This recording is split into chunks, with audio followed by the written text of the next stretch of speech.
Yo, people, lateness is greatness. Welcome back into the building. You already know what time it is. It's time for the Chelsea versus Tottenham watch-along. And I must say, I'm very excited for this game. I'm starting to get warmed up now. This game, there's been a lot going on today, but this game is very appetizing. We've got Conte coming back. We've got the incredible Lukaku starting in this game. So the drama hopefully has come to an end there. And the two starting lineups are there before you on the screen. Thanks to Alex again for the graphics, doing a brilliant job as always, and also the thumbnail. So let's talk about it, because don't worry about the order of it too much. Chelsea were very late putting their lineup out. They really were. I'm not sure why they were so slow. Tottenham got their lineup out a lot quicker than Chelsea did today. So they were really slow in that aspect. But I'm assuming it's still obviously a 3-4-3. Azpilicueta, Rudiger, and Malang Sarr at the back. Now, for me, that probably looks like then Malang Sarr obviously to the left, Azpilicueta to the right, Rudiger in the middle. We don't see Rudiger in the middle very often. A lot of people are saying, are we playing a 4-3-3? I have no idea. Of course, we're just speculating. We'll have to see when this game starts if the shape is what we think it is. But to be honest, we always speculate and it always ends up still being a 3-4-3. So I'd be shocked if it wasn't today. So I'm just going to in my head, say it's a 3-4-3 and go with it. Obviously, you've got the pivot of Jorginho and Saul. Alonso to the left. I'm not sure who the hell would be playing on the right. So I do understand why people are saying, what formation is this? Because if it's a 3-4-3, I don't know who's at right wing back. Either it's Ziyech or it's Mason Mount. Kai and Lukaku, also the other players in that team. So there's a lot of speculation going on. Obviously, if it is a back four, then obviously Azpilicueta goes to right back, Rudiger and Sarr in the middle, Alonso at the left, Saul and Jorginho as the pivot, and then obviously the front four is self-explanatory: Mason Mount, Kai Havertz, Ziyech, interchanging behind Lukaku. So I have no idea what this is. It looks more like a 4-2-3-1. If I'm logically thinking about who can play in what position, it has to be a 4-2-3-1.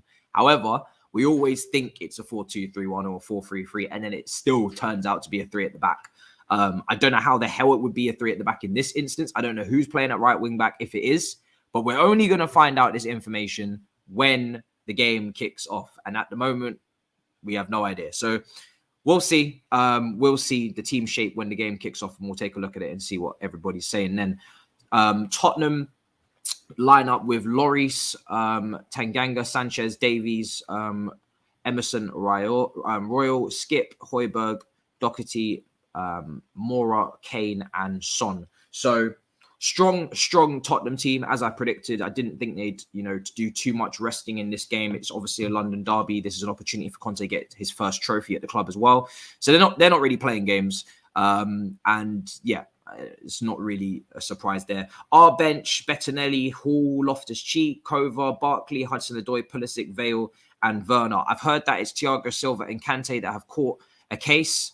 So they are out, and it's always the key players, isn't it, that catch a case. I've clocked this with Chelsea. It's never the fringe players. It's never anybody that we don't use often. It's always the absolute key players that catch a case.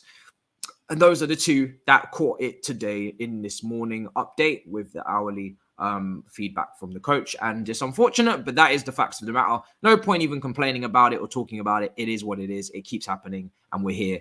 And that's what happens. And then obviously, the bench for us is pretty strong. You've got a couple of academy graduates on there from Hall and Vale. I'm looking forward to seeing them warming up, because I don't think they'll get onto the pitch, if I'm honest. I think they're just there to fill out the bench and obviously get that experience again. But I don't see those two coming on, if I'm honest. Good to see Loftus-Cheek back. I think it's been a while. Again, I keep forgetting we own certain players in this first team. I forgot about Ziyech recently because he hasn't been involved. Obviously, he's been out. Loftus-Cheek is another one that I feel like I haven't seen for ages. The guy has just gone missing again. AWOL injured, I believe. So he's back. And obviously Timo Werner as well. I haven't seen him in a while, so he's back as well. So interesting. Good to see some of these players coming back. There is a lack of defenders on the bench. If anybody was to go down injured in the defence, I think we would be royally fucked. There is no defenders apart from Hall. No centre-backs on the bench. No right-back on the bench. Maybe Hudson-Odoi and Pulisic would be your right wing-back. Surprised that Hudson-Odoi didn't start today. That's my one shock. In my preview, I had Hudson-Odoi starting. I expected him to play right wing back in this formation, in this team, but he's not here. And obviously he didn't play at the weekend. So a little bit of a shock there, but it is what it is. And obviously in terms of the rest of the team, obviously Lukaku's the big talking point. He gets his start. To be honest, at this point, I think when I look at the club and the way they've dealt with the situation, I think they've dealt very well with it. They fined him. I've heard that he's got a massive fine of 2 weeks' wages. I think it was something like 500k. I don't know if that's true, but it was reported all over the place, and I think it probably is around that fee. And then obviously he had to do the apology as well, public or not, whether you believe it or not. It's there for you to see. So I think he's been punished enough. And I think, if you're gonna bring him back into the team, I personally had him on the bench, but I don't really mind. It doesn't really make a difference. He starts and hopefully he scores. He's not going to celebrate in Conte's face for all those people asking for that, but he will hopefully get the goal. And then we can kick on from there. Performance is more important than any apology, as I said so many times on this channel and on Sky last night. So big up to everybody. I've seen all your comments, honestly, on the last video, the Sky one. Obviously, some of you guys didn't get to see it live in time, and I appreciate all the support on that, man. It's been brilliant, honestly. So I really do appreciate that. So 1 second, let me get my charger as well. I'll be back in 1 moment, people.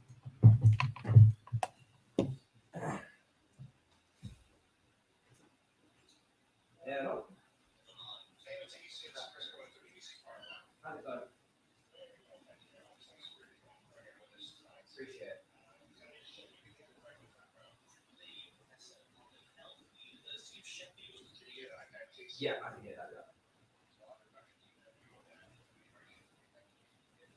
Perfect, thanks.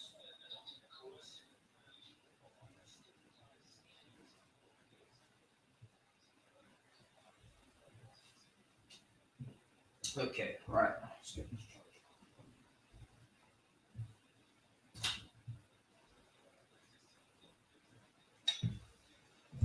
All right, guys. So, like I was saying, as I was saying before, Saj is going to be taking over because I do have a little interruption with BBC 5 Live. So I will be leaving you guys for about 10 minutes or so. So Saj will be taking over, talking his unbiased perspective and giving you his thoughts on the game upcoming. And then I'll be back afterwards to give you the rest of my thoughts. So appreciate it, people. And like I said,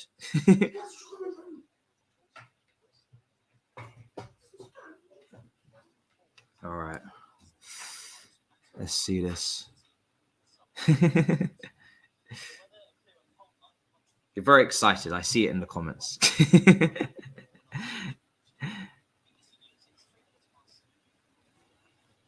Yeah, much appreciated, people. Much appreciated. I see it. Yeah, I think it's with Mark Chapman, who's the presenter of it. So yeah, really looking forward to it. But it won't be too long. So like I said, Saj will come in for just a bit, give his thoughts, his opinions, answer any questions, and then we'll go on from there afterwards when I come back.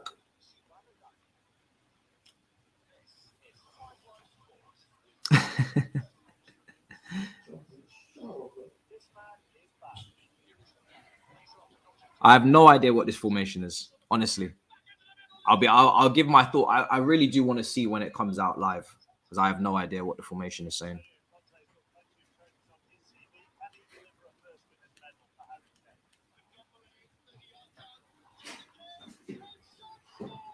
All right, people. Well, love you and leave you.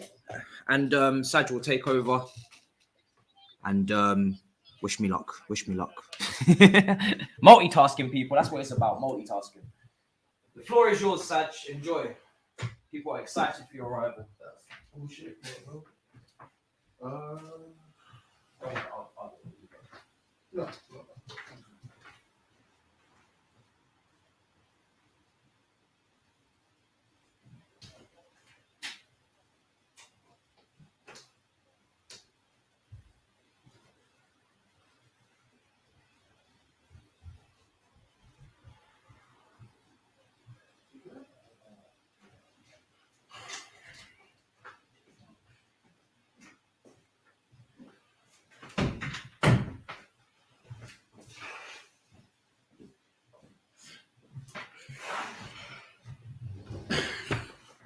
Shalom. Good afternoon, good evening, good morning, depending on where you are in the world. Yes, it is Ice Edge. I'm only going to be here for a hot sec. So, yeah. Chelsea versus Tottenham. Big game today. Big game. Let me know how everyone's feeling about the game. Talk to me. Let me know how you're feeling. I'm only going to be here for a second. Matisse is doing something. I'm going to quickly take a look at the lineup. Hello, everyone. Hope you're well. Big game. I mean, literally one game away from the finals. So, it's going to be interesting. Lukaku starts, which is a big deal. A really big deal. Hopefully he plays well. It's a big game. More for Tottenham than Chelsea, because Chelsea are still on competing in multiple fronts. But for Tottenham, this is everything, Okay, so let me run down the lineups real quick. Kepa's in goal, Rudiger, Aspilicueta, Sarr, and Alonso. Then Mount, Jorginho, Saul, Ziyech. Wait, why is Ziyech? It didn't. Somebody let me know, because I don't know too much. Isn't Ziyech meant to be at African Cup of Nations? What's happening there? Oh, listen, why is Sash moving bare shy? Where's the energy, bro? Yeah, I got shit going on in my personal life, man. And I was doing shit before Matisse needed my help, so kind of grinding this one out. I ain't gonna cap. Didn't know Man City won in the Man City Cup. Ralph, we wanted charity, innit? Charity. We need to give it away once in a while. It's boring if we win this cup every single season, man. We gotta rotate. Gotta let new man know. Somebody said it's a 4-3-3 today. Yes, it is a 4-3-3. That's pretty good. I thought Ziyech was going to be an African Cup of Nations. Is he not? What did he not get picked? What's the situation there? And then Tottenham is Harry Kane, Song, Lucas Moura, Skip, Højbjerg, Royale, and Matt Doherty. And then at the back, Ben Davies, Davison Sanchez, and Tanganga, and of course Hugo Lloris.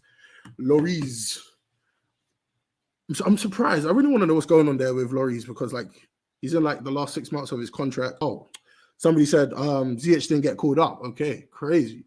How? He's Moroccan, if I'm correct. Moroccan, right? Yeah, Moroccan. How good are Moroccan's team that they don't need to call up somebody like Ziyech?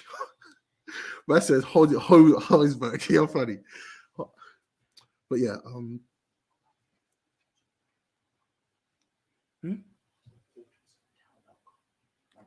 yeah, the importance of the Carabao Cup. I mean, yeah, okay, I'll talk about the importance of the Carabao Cup. Don't make it 100 when I get back. Shut up. But she said apparently don't make the concurrent 100 by the time he gets back. This guy is so disrespectful of Carabao. Let's talk about it though. The importance of the Carabao Cup. I mean, for those that can't win the FA Cup, it's an important cup. Any cup is an important cup, because when you're really deep, how few teams actually win cups in a season? What the most that you can win is 4, and I mean unless you're really competing on those levels, which very few clubs are, the magic of cup competition and knockout competition, especially in the English cups, the FA Cup, Carling Cup, is a big deal. It really is, and I appreciate this cup because Man City weren't really winning that much for a hot while, and this was the first thing that we won, in the new era. So yeah, Ismail getting his fruit shoot out the fridge. That's funny. I have no idea. He's in another room doing a little interview. Saj wearing a Chelsea top. Please, that will never happen. So I want to know. Let me know. What's the score prediction for today? What are we thinking? The reason I do want to pick Chelsea to win this, but I just feel like Tottenham need it more. I feel like desperation might set in for Tottenham, because how many seasons Harry Kane been at Tottenham and still ain't won nothing? So it's been a while, man. So I can feel that pain. I can't relate to that pain of not winning anything, but to a man that is a Tottenham man, this is everything. This is everything. Somebody said Chelsea 6-0, Spurs 1-0. I can see them type things. Saj, is your full name Osaji? No. My name is can't bear out the government because that's a bit of a techie one, but just Saj, just call man Saj. It's all good there. Man said Ghana will win AFCON. I don't see it. I think Senegal will win it personally because their team's looking pretty tight. So I'm not gonna lie. Or Algeria. I'll go one of those two probably, most likely. Man said, Saj, you give us Cancelo and we'll give you Alonso. Absolutely or not. No. Alonso shouldn't even be free. Alonso's a bad guy. He's done bad things in his past. Can't run that. Man says Saj's government name is 100% William or Marcus. I wish, bro. Nah, because I'm not saying what, but my government is a very African name, even though I'm half South American, half Caribbean. So yeah, I'm gonna leave you at that. So yeah, let me know your score predictions. Man said Senegal are the Tottenham of AFCON. What does that mean? Does that mean what they're like a top 14? They're underachievers considering the squad they have? Let me know what that means. Man said Olutunje. Come on, absolutely not. Also, let me know what you lot thought of Matisse done turned superstar. He's on the TV and that. Let me know how did you lot view that? Was it fun for you or was it interesting? Did you expect it? How did he do? Let me know how you lot thought he did as well. I'm very curious. Somebody said this is smart from Tuchel because Conte knows the 4-3-4 formation like his pocket. Okay, I hear you. Also, do you think who do you think this win is bigger for, or like winning this cup is for? Tuchel, or do you think this is bigger for Conte? Because like obviously, because Chelsea have won things under Tuchel's last season now into this season, you want to keep the momentum going in terms of cup wins and league wins and bringing in silverware as much as you can. But then also you got Conte that is brand new at the club, and I feel like him winning anything will just cement his place going forward. Tiz said 100% bigger for Conte. I hear you. Oh, everyone's saying Conte. Yes, pretty much universally. Spurs are gagging for a trophy for real. I could imagine. Also, talk to me. Let me know how are you lot feeling about the whole situation with the league, because it's just been I don't know, from late November to this point, it's been hazardous for you lot. It's not been the greatest time, I'm not gonna lie. People are saying Arteta. I don't know, man. Class is permanent. Form is temporary. I don't know with Tottenham. I don't like. They were good on the weekend. They should have beat City. I won't lie to you. They were good on the weekend, but I'm like, Tottenham being Tottenham. Sorry, Arsenal being Arsenal. How long can they really keep that up? Saj, do you speak Spanish? I can speak some Spanish. I don't speak it that much. But I am fluent in French. But I'm from London, so I don't really talk it that much. So, to be honest, Marina is not active in the transfer market. I wouldn't say she's not active. I feel like Chelsea have a lot of... Remember, the transfer policy is going to change at the end of the season. And Chelsea have a lot of outgoing expenditure in terms of loanees. So I feel like before you can make new signings in, you got to make signings out. The one thing I have been talking to Matisse off air about is if Marina knew the situation that was going to happen with Rudiger and potentially Christensen and also Azpilicueta, why did Chelsea let go of Mark Guehi and Tomori? If you knew there was a chance that some of your defenders were in their last year of their contract, why let them go if then these young players could potentially replace players that might leave. I'm curious. Let me know, guys. Come on, bruv. Man's not doing the French thing, bruv. I don't do the French thing, bruv. Man said, I love this guy way more than Matisse. Come on, I'm not, bro. Matisse is the guy still. I'm just the guy behind the camera guy, you know. I beg this guy take the channel. Ha, you're a funny guy. That's Matisse's job, bro. Zuma 2, okay. Sorry, I apologize. I was ranting for a hot sec. I'm gonna get back to the Tomori was Lampard's fault, and Gurhi was because she likes making quick money. Could you say that? Was it 20 million, 22 million? I'm guessing I'm around there. That's a lot of money, you know. Did you not feel like that was a good deal when it happened, or do you feel like Mark Gurhi was the future of the club and it was overpriced? Like signing him for like such a small amount of money was overpriced. Lamps didn't fancy Tomori, but Gurhi wanted out. Okay, so Gurhi, it was a game time thing with Gurhi. Okay, because these young players would have not developed as much as being on the bench for Chelsea. Okay, so my question is, I know Conor Gallagher is doing really well right now at Crystal Palace, but say he's improving, because I was speaking to like Chelsea fans prior to this season. They thought Mark Gallagher would never make it or like progress well enough to ever play for the first team. So what would you lot do next year? Would you prefer to bring him back into the club and see if he can get back into the starting 11, or would you potentially want him to go on loan again or sell him? What's the situation there? Because I understand that for like the Chelsea, the Cobham like original boys, it's really hard to break through into that first team. So like, what would you prefer to do?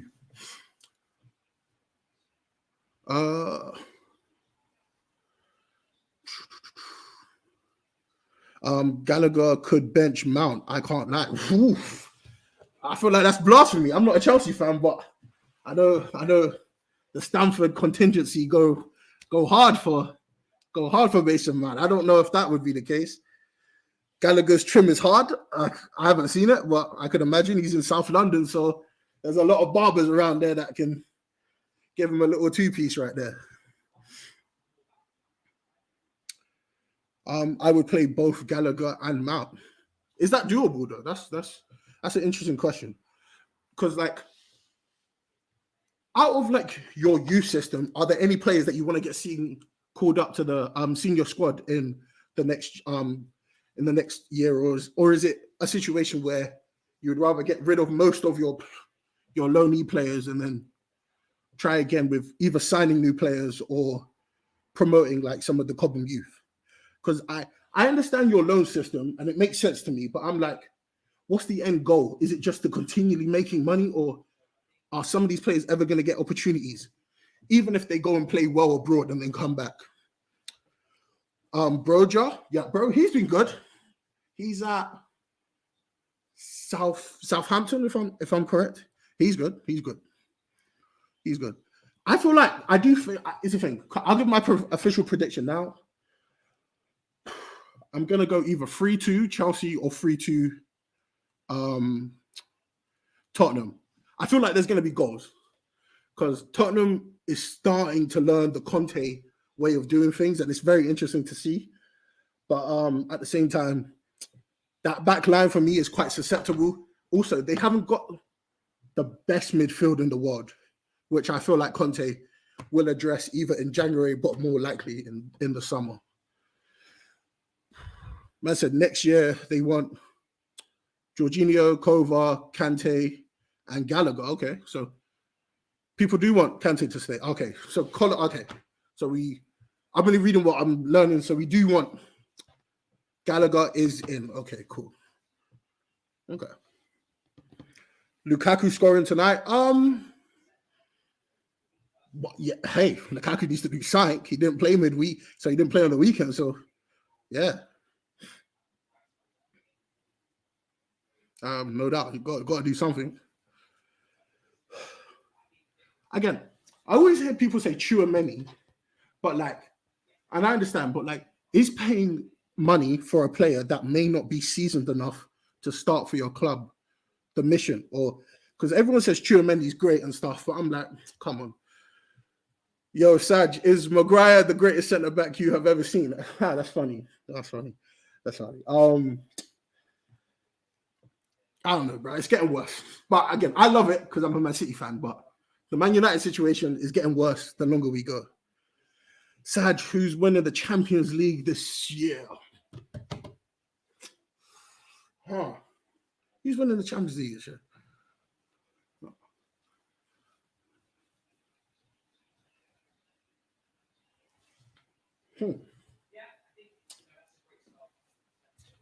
Man City, Bayern Munich, or Real Madrid.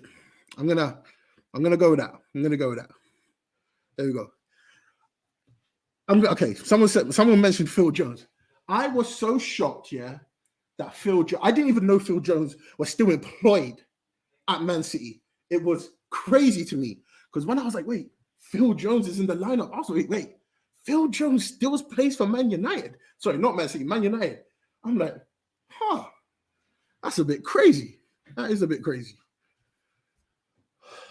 Saj, how did you become a Man City fan from London? It's a very simple. I've told this story before. What a question. I'll tell it again. And then Matisse will come back in. Very simple. My brother's a Man United fan. I like conflict. One day, years and years ago, 2008, 9, 7, 8, 9 to be correct, somewhere in that range. 7. When the takeover happened. No, it was before the takeover. Say how it is. It was before the takeover. It was before the takeover. I just asked my brother, yo, what team do you support? He's like, United. I'm like, what's the other one from that one? The opposites. He's like, Man City, but they suck. I'm like, I support Man City. That's it. There's no big conspiracy theory. I didn't end up as a child lost in Manchester one day and couldn't find my way home. And the Man City staff took me in and made sure I was okay. And I found my parents. Nothing of the sort. That's it. It's like getting lost in IKEA, isn't it? Kind of. That's happened to me once. Have you enjoyed yourself? They treated you well? They've been nice. Nice. No slander on your name. You're out of the cup. That's no nice. rivalry. Again, it's going to be a good game. I'm looking forward to it. All right, do your thing. People, shalom. Thank you for having me. It's great to have you. See you later, guys. Go back to chill now. Hey. Sorry for disturbing you, Saj. You had to do your thing real quick. Talk to you later. Stay up. Takeover equals plastic.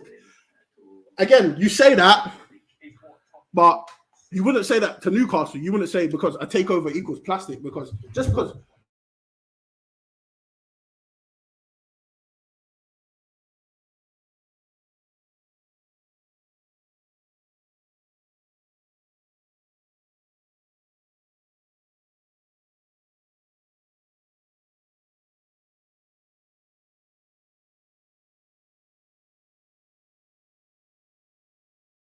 Okay, sorry about that, guys.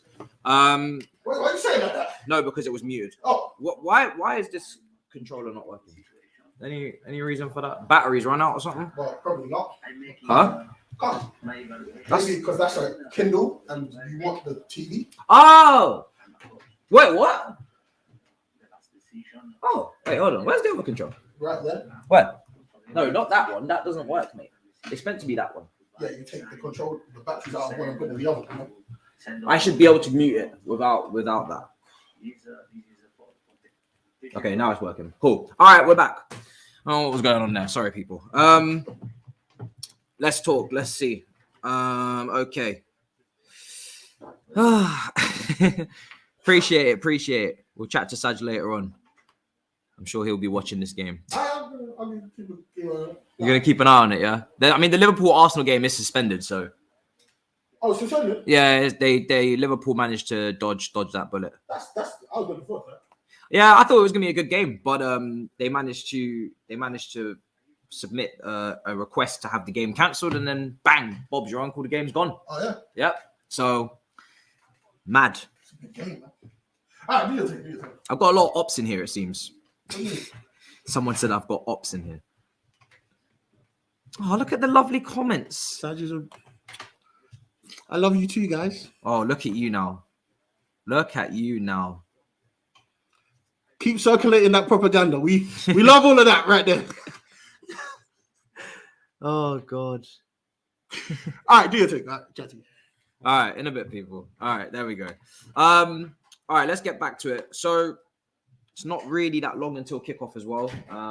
It's literally, what is it? What time's kickoff? 7:45. So yeah, not long. In terms of that interview, that went well. But yeah, back to business. They're showing Conte's season comparison, PL stats per game in comparison with Nuno. He ranks second in comparison to Nuno's ninth.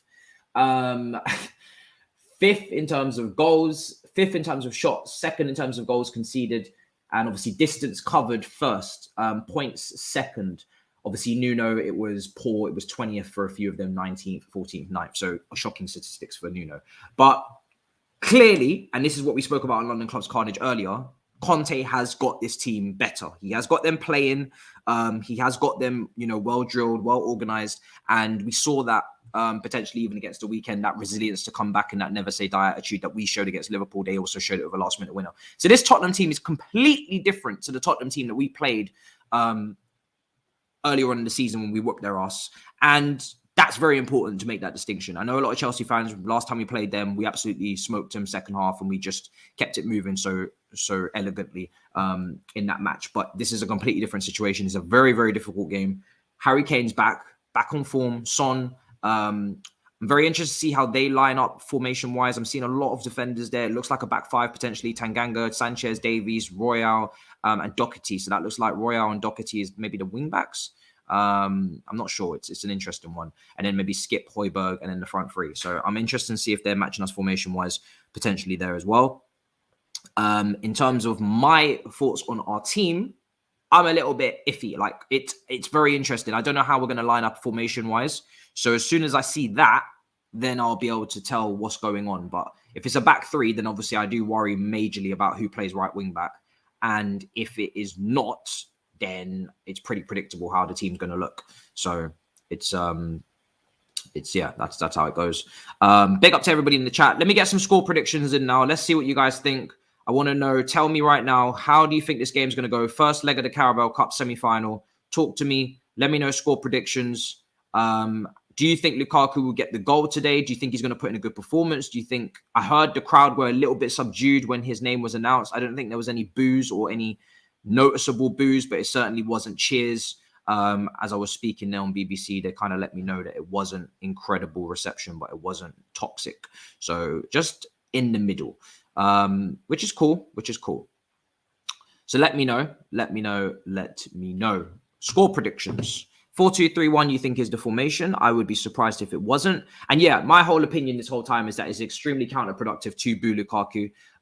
There was polls on Twitter. There was questions. Are Chelsea fans going to boo him? I'm glad they sound like they haven't. It doesn't make any sense to do that. He's here to the rest of the season at a bare minimum. We need him to contribute. We need him to score goals. And I'm not a fan of booing any player, to be honest. I've never booed a player when I've gone to a game. It doesn't make sense. It's counterproductive. I didn't like it when they booed Jorginho. And not going to be a hypocrite. So you bet Mace at right wing back. If Mace is at right wing back, he's never played there before under Tuchel. That's very strange if that is the case, because we do have Hudson-Odoi on the bench who didn't play at the weekend, who could have easily played at right wing back. So I would be very surprised if that's what we're doing. It doesn't really, in my brain, it doesn't really make sense. But it'll be interesting. It'll be a 4-2-3-1, 4-2-3-1. 2-1 is your score prediction. Let's keep getting them score predictions in as well.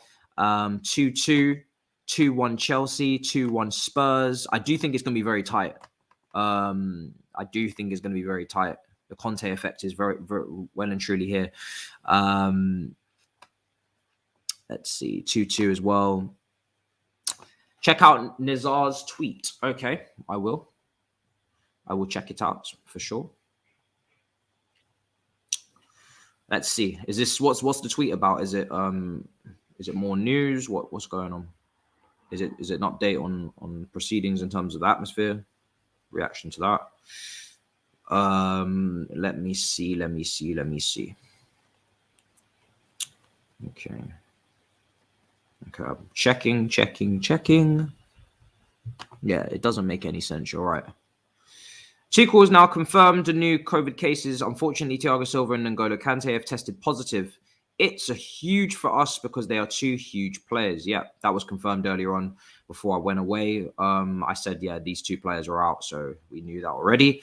Yeah, those two players are out. It's madness how it's always the players that we need the most that are always dropping down with this. But hey, that's just the luck of the draw, I guess. So nothing we can do about that.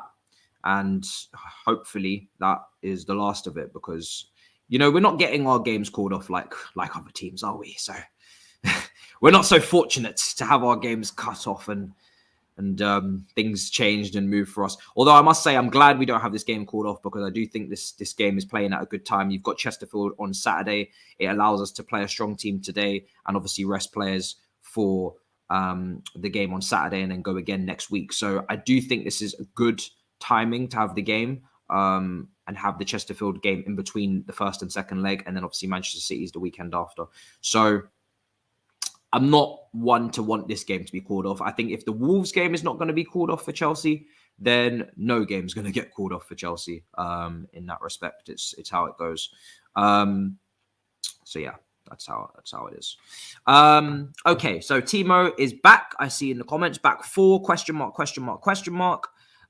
This is going to be a tough game. I do think it's going to be a tough game. It's going to be very interesting to see if Tottenham press from the front. I don't think they will. They don't tend to do that. They didn't do that against us at the Tottenham Hotspur Stadium. And I think that is where Jorginho comes into the frame and where Saul, who has improved over the last couple of games, will come into it as well. I don't think Saul will be forced to play the highest tempo of his life with Skip and Højbjerg in there. I'm hoping that we will outnumber them if it is a 2-man pivot.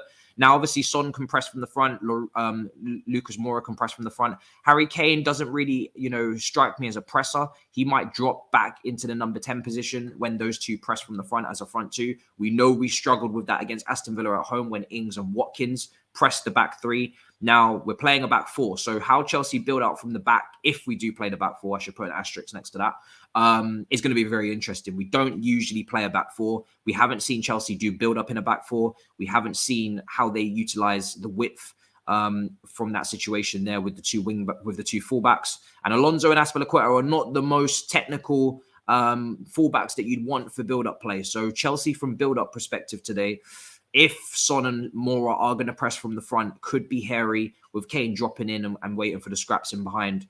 Obviously, you've got a little bit of energy there in Skip and Højbjerg, and then Doherty and Royale on the wing-back positions, I think it will be. So today could be techie building out from the back.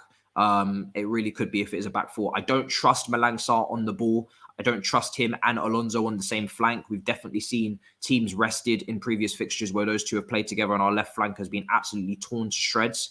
If they do at any point move Son over to the right wing and swap him with Lucas Moura, we know Son can cut in on his left foot equally as good as his right and cause a absolute fuck ton of problems. So we need to be wary of that. That is a huge area of the pitch that I'm going to be looking at, is Alonso and Malang Sarr on that left-hand side. So that's something that worries me greatly, if it is a back 4 especially. If it's not, I don't know who's playing right wing back, but they're going to have their time cut out against Son, because he'll probably pick to play on that side then if there is a Fugazi right wing back who doesn't really usually play right wing back.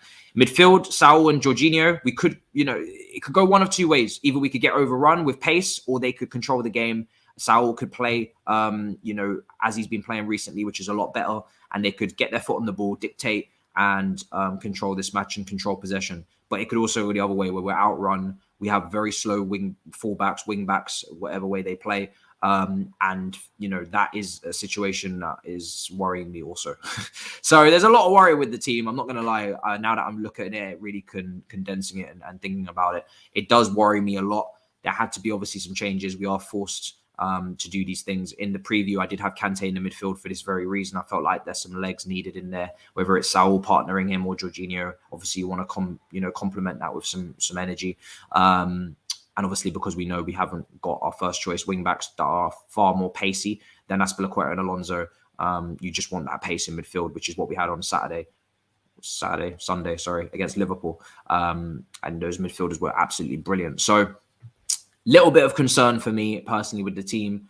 But again, just interesting to see how it all looks shape-wise when we start the game. Ziyech is also in there as well.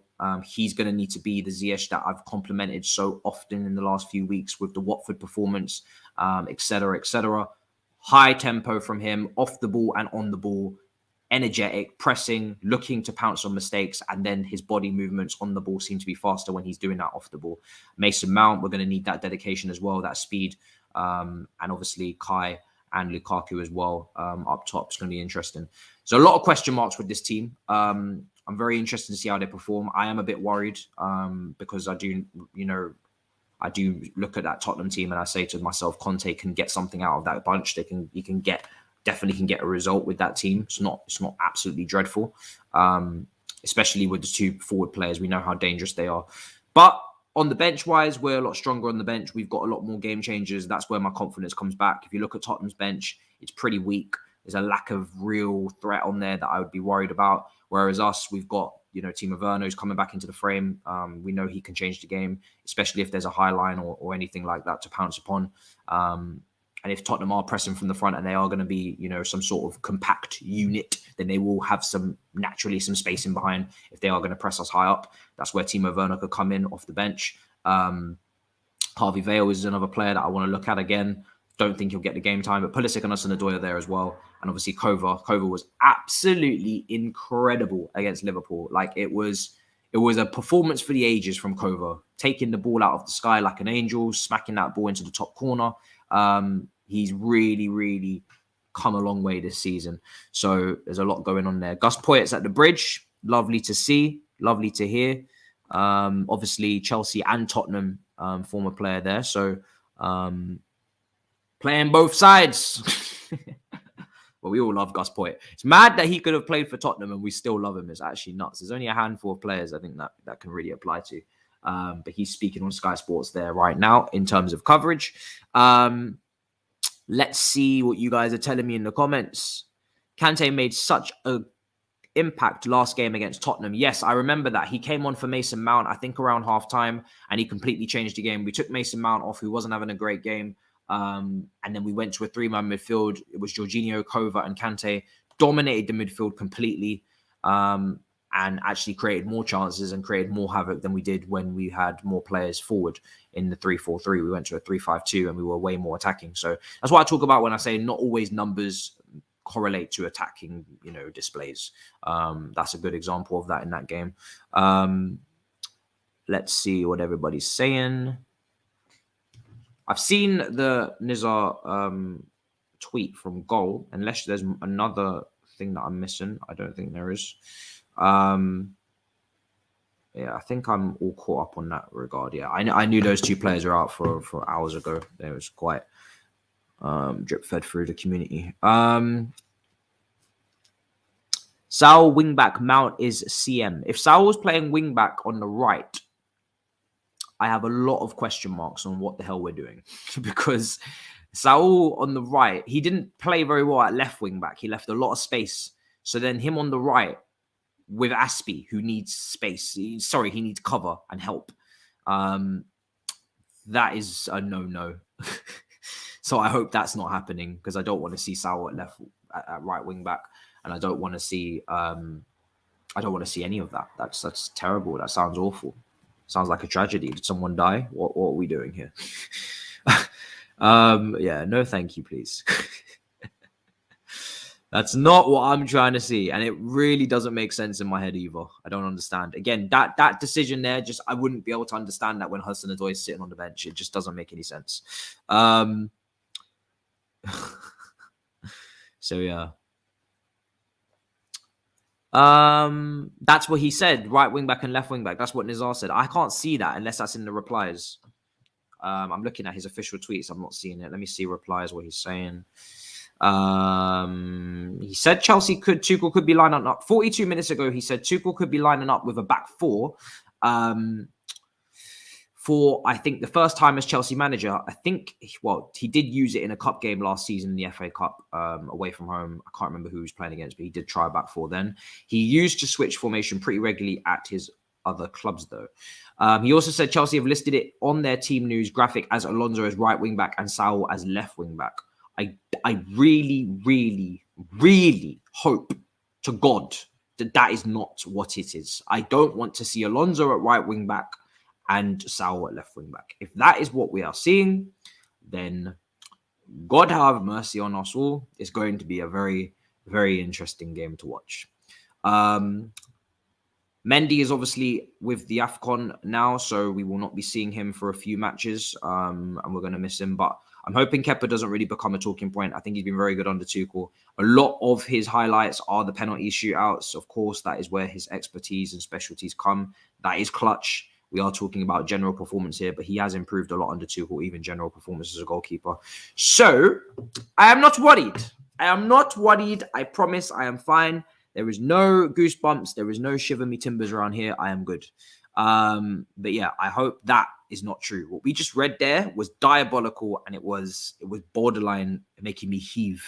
You know, when you get that little thing at the bottom of your throat when you've had a night out, and then it's just circulating in your esophagus, and then it's just like you don't want to let it up, but then you don't want to swallow it, and then you probably end up swallowing it, but it tastes disgusting. You know what I'm talking about. If any of you had a wild night, you know what I'm talking about. That is what I'm getting. That's the vibes I'm getting from that information that I've just received. I'm really not trying to see any of that, respectfully. So hopefully that's not the case, because Son will absolutely tear up Alonso on his weaker side, facing the wrong way to what he's used to. It's just, the whole thing is a mess. Someone said on Twitter that we should punish Lukaku by playing him wing back in this match. That was ridiculous. Jesus Christ. There was no need for that violence at all. Put the man in his position. I want some goals. That's what I want. Oh, God, that was hilarious, though. As long as no one takes a long shot, I think Kepa should be fine. Yes, I think the only long-range shooter I can really see in that Tottenham team is Harry Kane. He's the one I would watch out for. There is nobody else I'm really looking at that's a glaring issue for long shots, so that's good. Obviously, Son can shoot regardless, but he's not someone I look at for long shots all the time. So, yeah, I think Harry Kane will have his pops. He'll definitely drop. Maybe Son will have a few, but I think Son will probably play that role where he runs in behind the line, and he tries to go 1v1, and he tries to cut in on his right foot from the left, and obviously that's around the box. I think in terms of long range shooters, you're probably going to see Kane picking up the ball deeper. Therefore, he'll be in positions where he'll more likely to take long shots. But we don't want Son shooting regardless. Son is a great shooter with both feet. And he's an incredible player. And it shocks me to this day that he signed a new contract at Tottenham. I have no idea what the thinking and the logic is behind that. But hey, we all make our decisions. So timer is going to be ready to go. Everything is all set. And yeah, that's it. Teams are walking out now. So very much looking forward to that. Let's see. Yeah, the teams are currently walking out. Lukaku, the cameras are on. Under the lights at Stamford Bridge. I do love night games, I must say. It just feels different. It really does. It really, really, really, really does. So the cameras are panning on Lukaku. He knows what it is. He knows he's got to redeem himself massively. No one needs to tell him that. And let's see what he can do. It's going to be interesting, that's for sure. I'm looking forward to his performance because his last two performances were great. When I speak about Lukaku, I speak about always the off-the-field antics over the last few days. On the pitch, credit for the performances. He's been putting in very good performances against, Brighton and then Villa. So that's what we're looking for. We're looking for the same performance. And let's see if we get it. If he continues the same commitment and performance he put in the last two games, then there shouldn't be any problems. Sky Sports have got this down. as a 3-4-3 with Ziyech at right wing back in the Sky Sports news graphic. Ziyech at right wing back they've got, which is exactly how we've got it on our screen here in front of you.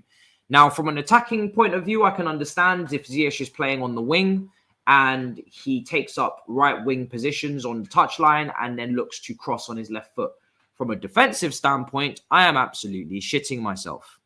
So that's my thoughts on that, if that's what's happening. Now, if that is what's happening, I do see us playing this way where Ziyech is technically the right wing back, but it shifts. And what I mean by that is he moves into the right wing position, Alonso drops to the left back position, Aspie shuffles across, and then we proceed with a back four. Now, I don't know if that will be more, that will probably be more on the ball, and then off the ball, maybe it will be Ziyech who tracks back and tries to cover Aspie. But on the ball, I do expect us to be more of a 4-2-3-1. So remember, the formations are fluid. They're not just rigid and they don't always stay the same. So even though we're absolutely flabbergasted with the fact that Ziyech could actually be playing in a right wing back athletic up and down position, let's pray to the heavens that that is not the plan. Oh, God. And, you know, this Lukaku thing is taken over because I'm telling you, this Conte comeback is something that is so underspoken about. The brother is back for his first Chelsea game at Stamford Bridge. Man, them are not putting enough time on that. Like, seriously, Conte is back at Stamford Bridge. Do you know how mad that is? This is his first game back, people. So, yeah, Conte. Anyway, timer starts and Chelsea keep it moving, and that is not the correct timer. So what is going on? I'm going to have to make a little switcheroo there. Bear with me, people. I'm gonna have to start that again. Oh, okay. All right, so I'm gonna have to edit that. I wish I knew that before I started. So 24 seconds in, Chelsea have kicked off, or Tottenham have kicked off, and the game is away. And I am going to be editing the timer, so fear not, you will have a timer in the next minute or so. Okay.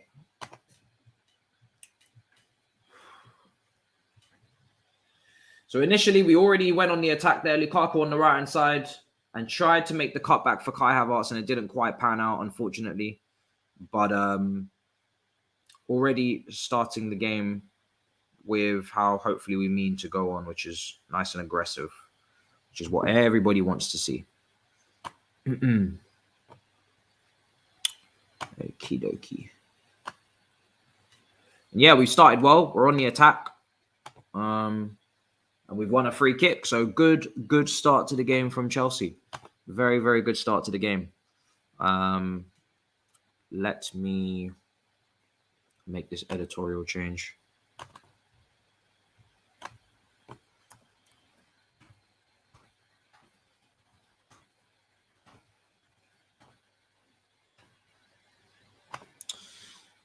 Okay. Yeah, so that's back to normal, but it is a bit late. Ball comes into the box, headed away, and Chelsea get it clear. I'm going to make another change there on that one, I think. So here we are. This is it. Tottenham. We know what we think of Tottenham, don't we, ladies and gentlemen? We really do.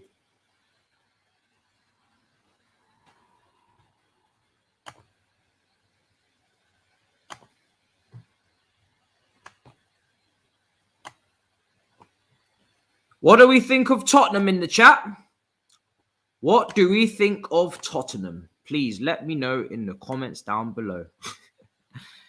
All right. I'm just sorting out this timer. We're going to have it fixed for, because I'm not quite at the point I should be at with that timer there. I want this to be as accurate as possible. Okay, Chelsea coming forward, cleared away by Tottenham. And the timer is going to be to the second. There you go. Bang. That's the timer. I'm literally spot on. Oh my God, that is incredible. I am spot on, like literally to the second. So here we go. Let's do this. 3 minutes, 19, 20 seconds gone. That's for me. Obviously, I'm probably a bit behind for you lot. But yeah, that's my time there. Tottenham playing out around the back. Sanchez hoofs it clear. And that is over everybody's head and back to Kepa. Malang Sarr now Alonso. So at the moment, it is a back four in this shape that I'm looking at here. Here's Sarr to Kepa. Out to Rudiger, who's playing in an unfamiliar position a bit for him. He's had to move across that defense, but he should be fine. Wonderful 1-2. And loses possession there, unfortunately. I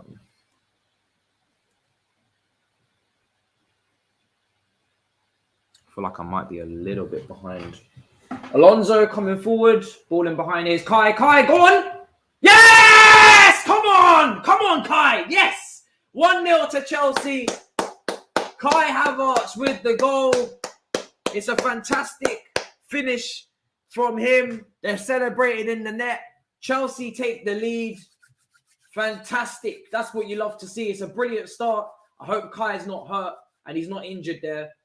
We've started the better out of the two teams. Tottenham tried to play out from the back. Intercepted. Marcus Alonso doing very well to press. Puts the ball lovely in behind for Kai, who slips it past the goalkeeper and smashed into their own net.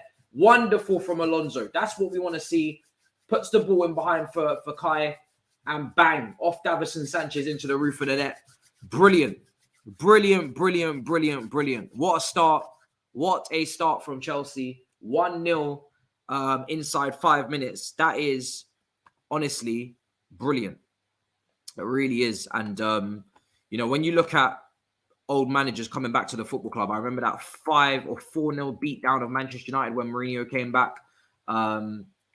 Under Conte, and I would love nothing more for us to repeat that, only this time do it to Conte on his return. It would be poetic. So, brilliant goal, brilliant start. Chelsea 1-0 up. And let me take a look, see here.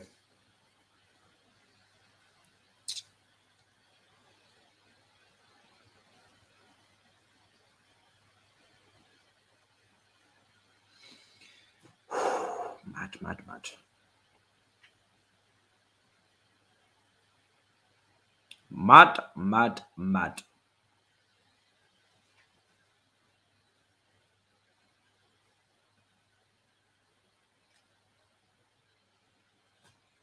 6 minutes in. Hopefully Kai's okay. We don't want to see Kai in any way, shape or form out injured. 1-0 to the mighty Chelsea. 1-0 to the mighty Chelsea. It's a brilliant start. Goal time 4 minutes, 22 seconds in. Brilliant start to the game from us. We've started on the front foot. We've been aggressive, attacking. Here's Lukaku. Chelsea trying to get a hold of possession. Is Lucas Moura. Wonderful tackle there from Mason. There we go. Get possession. Oh, I feel like we've just given it away there unnecessarily from Alonso. Could have kept the ball. Looked for Lukaku early in behind, which is what he wants.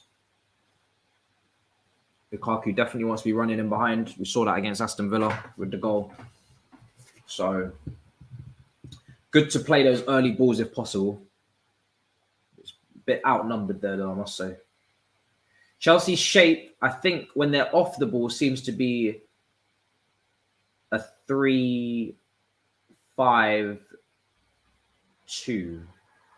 Yep.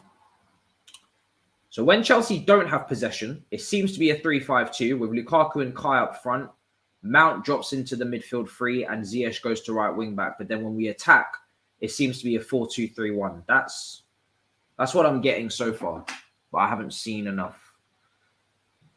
Yeah, that's what it feels like. So I think it's an amalgamation of between two formations here. When we don't have possession, I think that's what it seems to be. But Mason Mount is quite high up the field now, so let's see. Oh, ball in behind. This is where Ziyech defending now is going to have to be good. 1v1. Look at that. Oh, is that offside? Yeah. Offside Doherty. Or Dot from EastEnders, as I call him.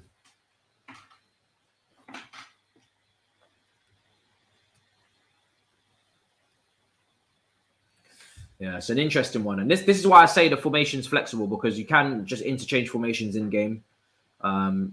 It's always possible. It's always possible. I do think that's a lot easier to do when you have Hudson-Odoi on that pitch, because he's probably played more right wing back minutes he definitely played more right wing back minutes than Ziyech. And then obviously he just moves to right wing, and then you can change formations that way. But let's see if Ziyech can do that job today. If he's called on anything defensively 1v1, it's going to be very interesting. But apart from that, going forward, he should be obviously very fine on that front. It's an interesting decision from Tuchel there. But we're winning. So it's working. It's working. As crazy as it sounds, it's working. It's like Pep. Some of these top managers, they do the most craziest things that don't really make any sense in your head, but it works. It's like evil scientists. It's nuts. Saul picks up the ball there nicely, gives it back to Kepa. He puts it out to Malang Sarr. I just want Malang Sarr to play it safe today in terms of in possession. But he is stepping forward and running into midfield as I speak. And that is why I say you should play it safe. Luckily, he's been given the free kick. I'm pretty sure that was a little bit soft. Referee gave it anyway, but not really trying to see too much from Malang Sarr in that respect. I'd prefer he just play it simple personally. Not quite the Rudiger left side centre back that we've been used to. Here's Alonso into Mason Mount, who's just picking up the ball now.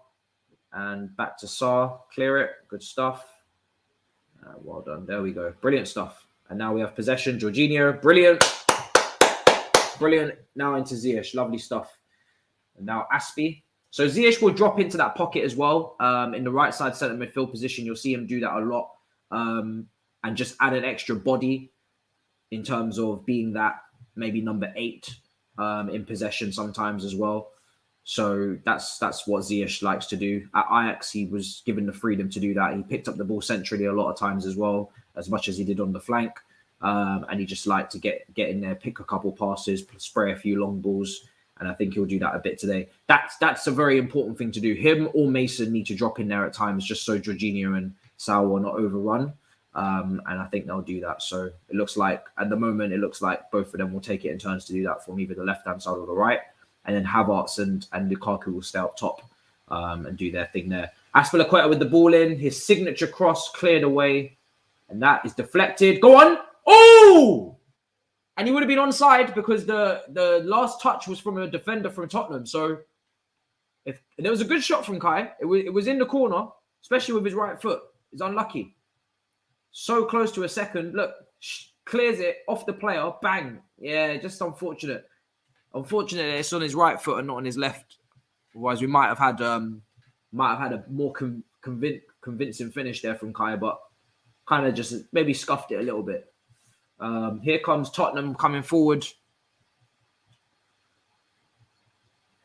Here they are.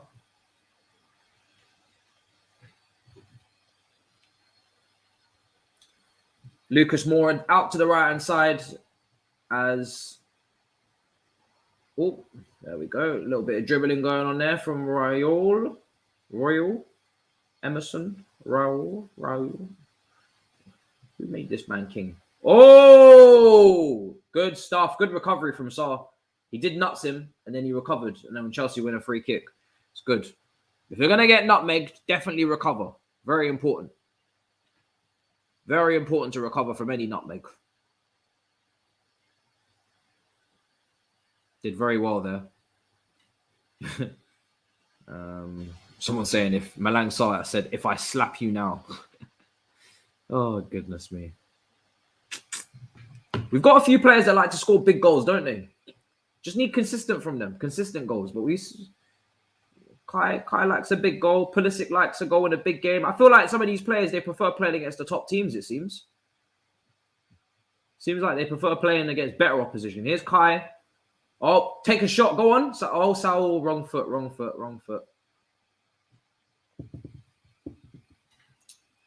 Here's Aspilicueta on the right.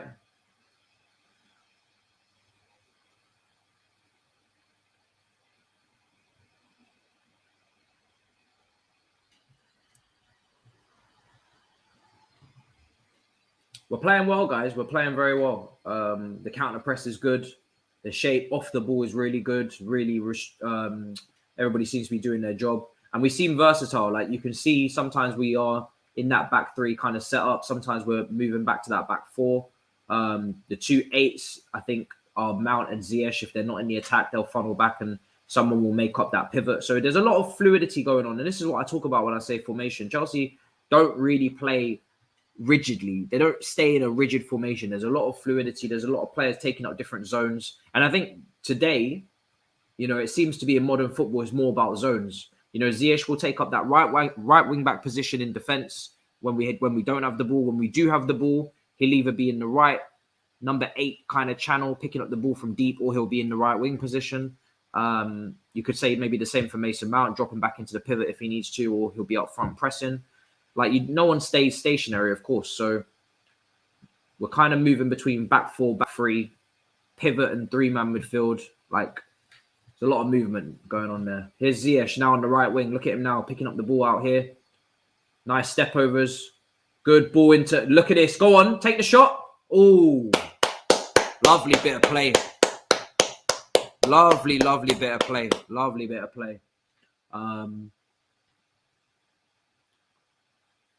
Looked like it was going to be a good shot from Mason. Definitely on target. Some will say he should have probably gone out to Alonso. But we have a corner. So, happy days. Happy days indeed.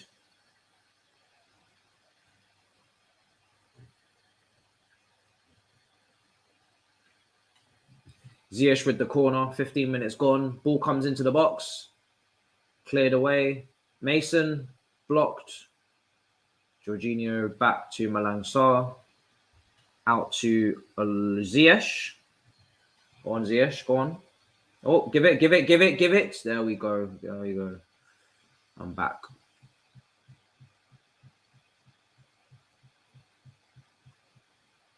Back to the keeper. We start again. We started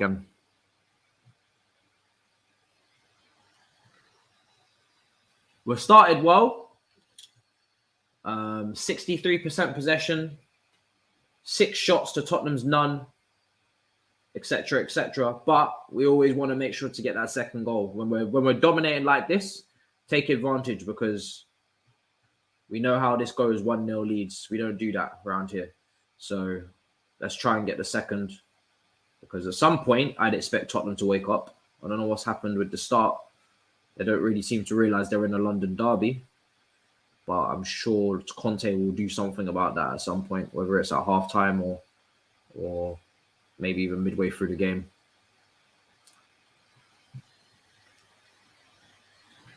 Yeah, it's good. I'm glad we are. Yeah, Chelsea, I give them a lot of criticism, a lot for not shooting enough. We are taking some shots. It's good to see. 6 shots in the opening 16 minutes. That's really, really good. That's not normal from us. We usually take our time. We usually overplay it. Lovely. Into Kai. Back to Saul. Now Alonso. Give it back. Good stuff. Let's see if we can fizz that in. Lovely. Well done, Saul. Well done. Now Kai. Beautiful football. Ziyech. Pop that shot. Oh, wonderful. Unlucky. That's the type of football I like to see. You see that incisive pass from Saul into Kai? That's what we want. First time, like a Nemanja Matic would, passed it immediately into him. Didn't take an extra touch. Try and recycle the ball. Take longer.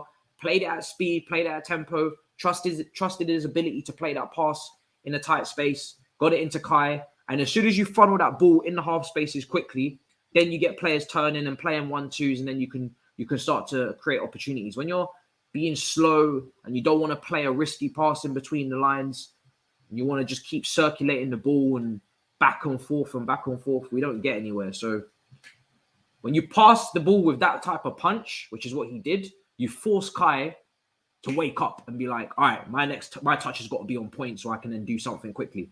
When you pass the ball quickly, you force the other players to make them think quickly and make them speed up their brain. If you pass the ball slowly, then some players might also start to move slowly, and then the whole team moves slowly, and then the whole tempo drops. So it's important that we zip that ball about. There's no reason not to. Ball goes out of play now, Alonso.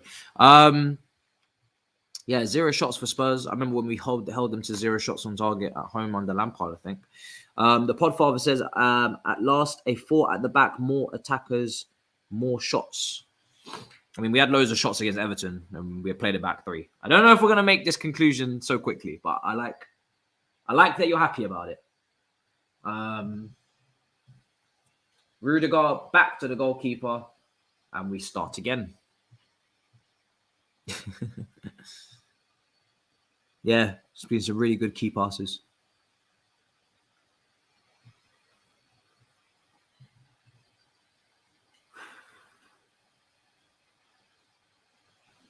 Here's Mason into Alonso.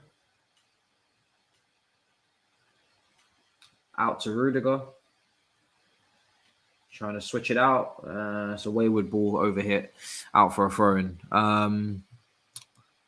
People are saying Lukaku looks a bit off. Listen, it's down to him to get himself into the game. He's coming back into the team. And it's down to him. He's just got to keep working. There's not going to be any sulking from him out there. There's not going to be any arms waving over in the air, talking about not getting the ball enough. No one's going to be interested in any of that. Make the runs. Hopefully they spot the runs. They need to spot those runs. And get involved. Get involved.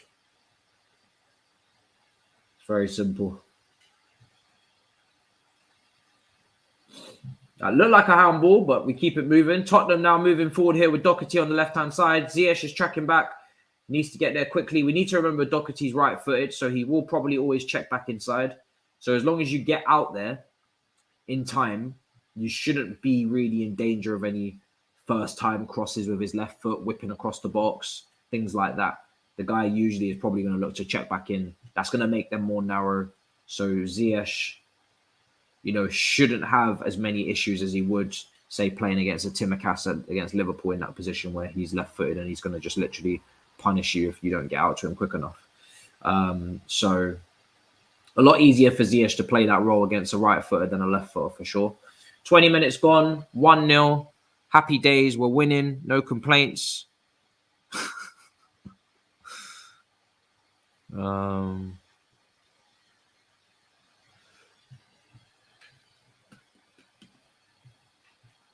81% possession last 10 minutes for Chelsea, dominating in possession. Here's Malang Sarr out to Alonso. Out to Kai. Go on. Could have switched it. Aspie's calling for it. Why did we not switch it out? So much space. Switch it. Come on. It's too late now. Lost the space. Aspie had a lot of nice space there.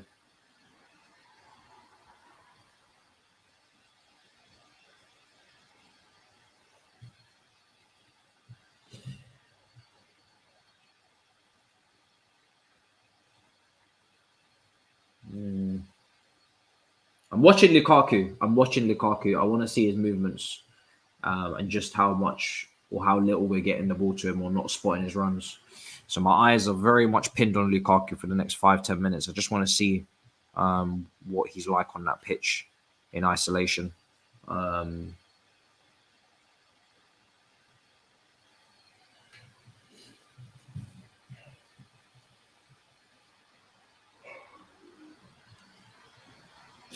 Any fake scores, we're going to block you. So let's not do that, please.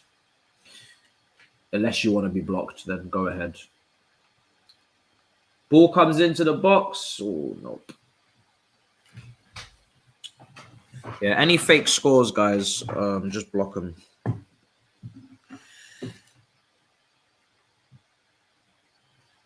Oh, my God. 22 minutes gone.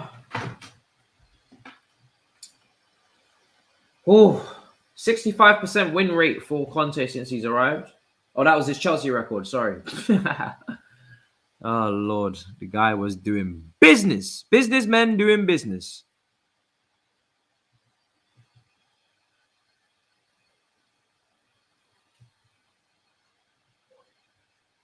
Here's Tottenham, Lucas, Kane.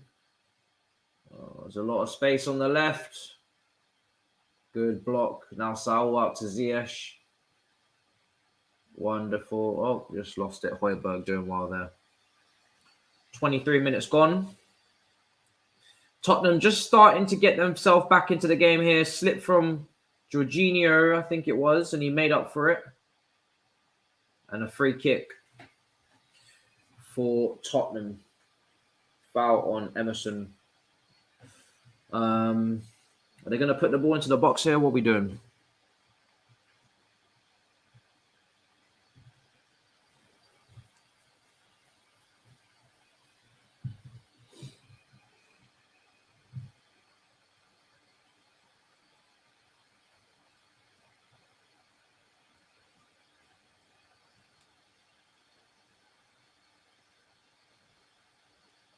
Oh, here we go. Son on the right-hand side, out for a corner. Saul defends well.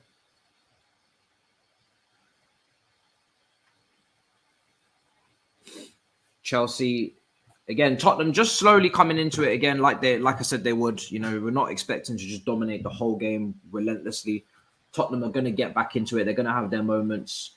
And it's just down to us to just get through those moments and defend. You know, Tottenham are not a crap team anymore under Conte now. They're a serious team. So Son with the corner, ball comes in across the box and out. Ziyech, good. Let's break. Come on, let's break. Come on. Yes, Lukaku, get there.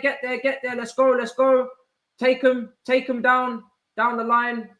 Oh, he's fallen there. It was a bit isolated, to be fair. I didn't really know what more he could do with that, apart from maybe try and win a throw-in. It was him and Kai, but Kai was on the other side of the pitch completely. Didn't really have any options. But yeah, good to see us, you know, looking to counter. We don't counter much as a team, to be honest. We're usually always looking to keep the ball and you know, pick apart teams, but we need to learn to be a bit more better in transition again. We used to be devastating on the counter. I remember when we was talking about Conte's season, beat Manchester City away from home. We were absolutely devastated on the counter that day. Devastating. Like, it was like, I love a great counter. Like, you know, you remember that City game with Willian, Costa, Hazard. You remember the Real Madrid performance against Bayern Munich in the Champions League with Ronaldo up front. The counter-attacking that was going on in that game. I love a good counter. Manchester United used to be really, really good at it as well with Ronaldo, Rooney, Tevez. So, yeah, I love a good counter-attack, man. It's always fun to watch, I must say. Here's Kepa. Back out to Malang Sarr. Sorry, Rudiger.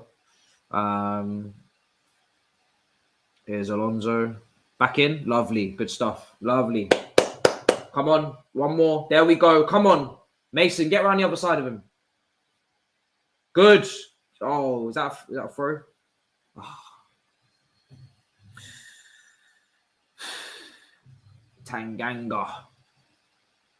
They're not good at keeping possession, Tottenham, I must say. Go on, Jorginho. Oh, lovely. Ziyech, out to Lukaku. Go to Lukaku. Oh. It's like we're trying to avoid this man. Jorginho. Good. Alonso. Take a look at Lukaku. Any cross? Come on. Sometimes we're not direct enough. Like, we have a striker that wants the ball in the air. He wants the ball in behind. Like, he's got a lot of different ways that we can hit him, and we just choose not to sometimes. We're a bit too... You can see, I'm watching Lukaku, like I said, and I can see his arms slapping against his thighs there in frustration. We're not very direct sometimes. We need to be more direct. If he's in the box and there's someone who can cross, why not put it in the box? There's literally no reason why not to. The guy can head the ball. We saw it against... we saw it the other day against Aston Villa with Hudson-Odoi's cross. And this is what I talk about with chance creation. Cross the ball, you know? We have someone who can head the ball. I would absolutely hate to watch this team, not comparing the players, but I'd hate to watch this team with Didier Drogba up front because they just wouldn't cross. And I'd be so frustrated. It would be incredible how frustrating it is. Can we make sure those people that put 1-1 in the chat are blocked, please? Mods, let's be on that. Anybody who's putting in fake scores, please block them. I definitely have mods in here. So let's please be blocking them. That's shouldn't even be seeing these guys in the chat. And I'm pretty sure I have the settings on this done as well. I'm pretty sure. Let me take a look. But yeah, let's start blocking these accounts. Let's change the police signs. Yeah, I've got the settings on, guys. So there shouldn't really be any mayhem in the chat. So just block them, please. Don't hesitate.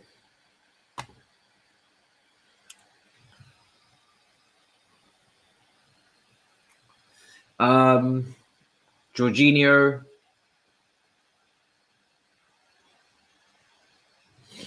Obviously, I know you guys are trying to watch the game as well. Let me see if I can make this a little bit easier for you. Custom. Yeah, do you know what? We're going to do a madness. 2 hours now, if you want to talk, which means no more interruptions in this stream, I don't think, with any new accounts.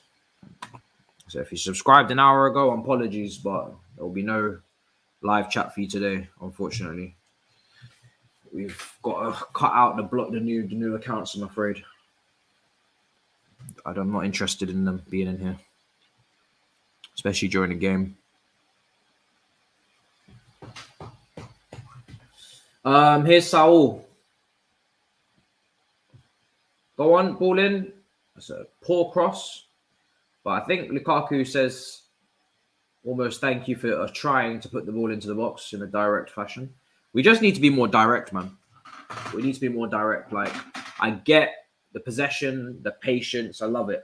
But a little bit of versatility is needed as well. And we need to be direct. And this is the one thing I say of Hudson-Odoi is that he is direct with his chance creation. He will put the ball into the box. He will play a direct pass. And his statistics show that. Now, obviously, he needs to learn how to shoot. But he will. I do think him and Lukaku would strike up a good relationship. I said that in a video a couple of weeks ago in terms of players that could get the best out of Lukaku. Kova has been very direct with his passing this season, very progressive. He's got good metrics. Mason Mount also had good metrics. I think Reece James and Chilwell would have good metrics. But I also think Hudson-Odoi would also have really good metrics as well. Now, when you look at a winger like Pulisic, you'd probably say Pulisic suits more like a Giroud. Someone that will hold the ball up. He can play the ball into them and he can take it back, little 1-2s, and keep it moving with the dribbling. Same way Hazard would have loved playing with Giroud. But then I look at wingers like Hudson-Odoi who like to cross, and they probably suit Lukaku. So just about going through the different. Oh, that was close, Rudiger. I think it might be a corner. So yeah, it's just about going through the different options and seeing who suits who. But Rudiger in the back post there.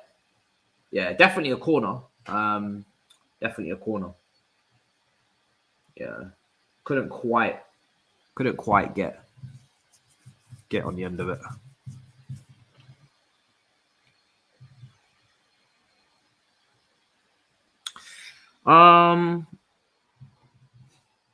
Ball is about to come into the box here. Can we get a header? Nope. Here's Alonso. Not sure why we don't have Alonso in the box. He's quite tall. He's not got great pace. I'm very confused as to why we always have Alonso outside of the box for transitions. Shouldn't he be in the box to win headers? I don't know. It's weird. Alonso is one of the last players I would assume would be outside the box for corners. I'd always assume he'd be in there trying to win a header.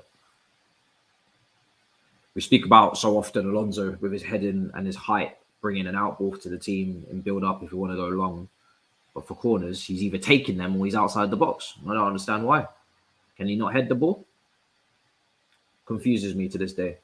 Ziyech with a good interception, but it is... Oh, it's a good ball out to Lukaku. I didn't see him there. Well done. Good stuff, Lukaku. Good. Well done. Head down. Let's go. Lovely. Okay, good. Wins the free kick. Well done. Well done.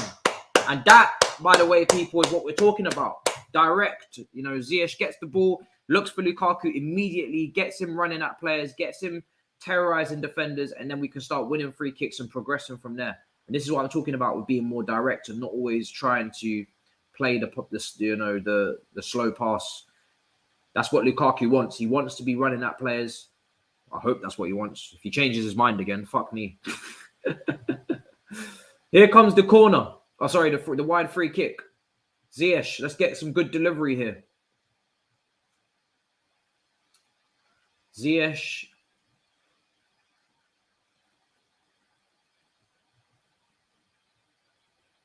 Come on. Ball in. Good. Oh my God, this foolishness. What in the world am I witnessing at Tottenham here? At Stamford Bridge. 2-0 to the mighty Chelsea. And Tottenham are absolutely capitulating with this one here. This is beautiful. These bastards have scored an own goal. I don't know what that was. I don't know how that happened.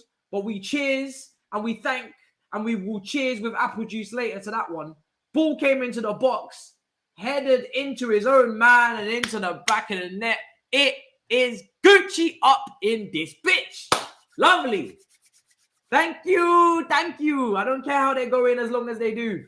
I love it. Unlucky, but hey, nobody cares. Head in hands, cry more. We don't care. Nobody asked. Isn't that right, FT?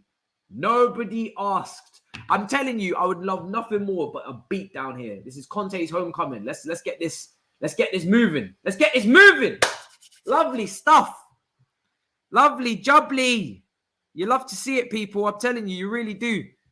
Because this is the first leg. So the more we do, the more damage we do in the first leg, theoretically, the easier the second leg is. And we have Manchester City next weekend after the second leg. So don't hold up here, Chelsea.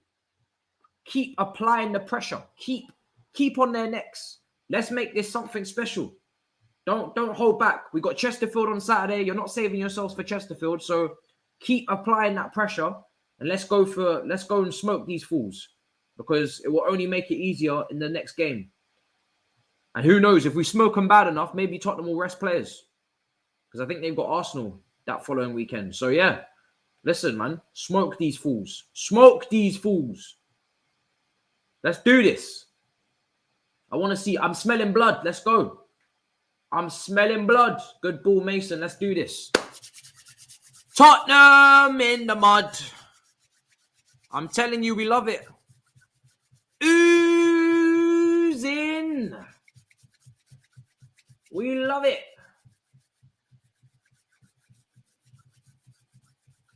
I need to do something with expressions, I think, soon. It's been a while. I need to chat to him. We need to talk. I know he's live now. We need to talk expressions. We need to talk. 2-0. That's what I like to see. That's what I like to see. Tapping Tobes in the mud. Fuad was nice today, so I won't bring him in, but definitely tapping Tobes in the mud today as well. Come on. That's what we like to see, baby. That's what we like to see, ladies and gentlemen. You know what I'm saying? 36 minutes gone. 2-0. Tommy, Tactical, Tuchels, Blues are looking good again. And hopefully this is sustained for the rest of the match, and I'm not just seeing what Liverpool did in the first half against us, even though, to be honest, they played like shit and they were 2-0 up. But we were actually playing well, so hopefully this is going to continue. Here's Alonso. And that's the second goal that I was talking about. The crucial second goal. Very important for us to get it. You know, the game is always in the balance at 1-0. Obviously, it's 2 legs, so even more so. But to get the second goal is a beautiful thing. And we thank Ben Davis for his contributions. Lukaku dispossessed there. Ball turned. Lucas Moura now going out to the right-hand side to Emerson Royale, who's turning back. And Alonso's got him. I must say so far, Alonso's having a really, really good game, guys. He's aggressive. He's pressing. He's looking to get in people's faces, get touch tight. Obviously created the goal for the Havertz finish. So it's been a good game from Alonso. Doesn't mean we shouldn't get a left wing back, though. Please make sure you get that done. I always have to add that asterisk because people get carried away. Alonso's back. We don't need anybody. Bring back someone else. I don't know, Baparaman or someone. We don't need anyone competent. Alonso. No. You want another goal, yeah? I think I'd like a third too. I don't mind if I do. I wouldn't mind if I wouldn't mind a third goal. I must say, it would be glorious. It would be absolutely glorious. Get that third goal. Nobody's complaining about it. Let's get it. Hope you guys like the thumbnail. I thought it was pretty cool from Alex to get the green effect on it for the Carabao Cup. It looks quite cool. Obviously, FA Cup against Chesterfield. I'm pretty sure I'm going to be doing that watch along there as well. Unless I go to the game, but I don't think I will be. I'm not sure. But obviously, you'll know when it happens. Tomorrow, All You Can Eat Chelsea. We're going to be celebrating Eunice's 100K. We may even be doing that on his channel soon, but we're definitely going to bring it up on mine as well. Got to shower that man. Incredible achievement. Massive. What the fuck am I watching? Let's not do that again. You see that whole moment that I just witnessed? Let's not do that. Yeah. Focus on on what we were doing before. Lucas or whoever this man them is on the right hand side, ball in. Look, headed up, and yeah, all this Kepa. If you need to take a man out, take a man out. Yeah. Look, I don't know what's going on there, but that can't run. Yeah, none of that. We don't want to see that again. That was all wild. I'm not interested. I was doing Eunice propaganda and they've interrupted. How rude. But yeah, Eunice, 100K people. That is mad. That is mad, honestly. It's absolutely insane. Like, what? Incredible. So we're gonna be cheersing to that. I might even we're gonna have to roll out the food. Like, it's All You Can Eat Chelsea, for God's sake. We're gonna have to eat. We're going to have to eat. So tomorrow, that will be coming out about 4:00. I put out a lot of content today. So if you haven't seen it all, definitely go back and check it out. Tomorrow I'm only uploading once, like a normal person. I don't know what I've done today. Today was 4 uploads, because obviously today we'll get the review after this, so it will be 4 uploads. So yeah, today's a lot of uploads. So tomorrow we'll do 1. Is Ziyech into Lukaku? Ooh! That's the second time now Ziyech has been very direct to Lukaku, and it's been always good things coming from it. We had a foul that we won on the right-hand side previously, and now this lovely, lovely direct cross for Lukaku. Just past the post. It was a lovely ball. More accuracy than pace. Lukaku gets his head on it and almost in the back of the net. And this is what I'm talking about. Direct.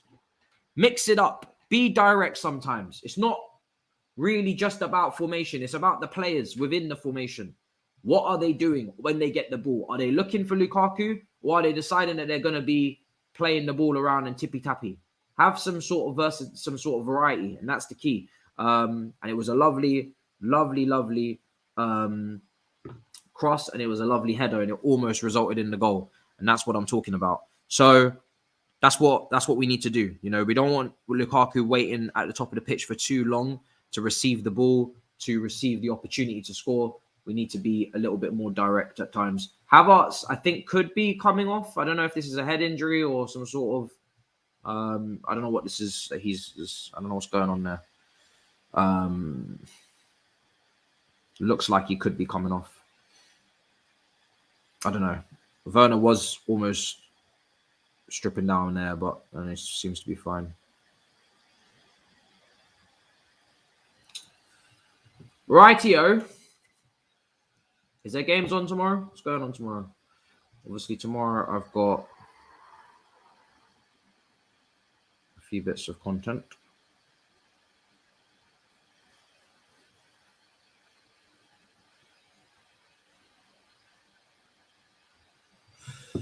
$42 minutes gone. Chelsea 2-0 up against Tottenham. Doing very well. Playing very well. Can't really have too many complaints, to be honest. Just continue to be direct to Lukaku at times. When we do it, we look a lot. Well, he obviously gets a lot more service. So we just need to be more daring. And that's what those two Ziyech passes were, and that's the point. Alonso is very reluctant to cross, it seems. Here's Jorginho. Aspie. Out to Ziyech. Saul. Into Jorginho. No, it goes for Malang Sarr instead. Alonso. Come on, pick. Again. Good. Into Lukaku now. There we go. These guys just need to be more direct. Good, Mason. Well done. Okay. Ball comes in, headed away from the box.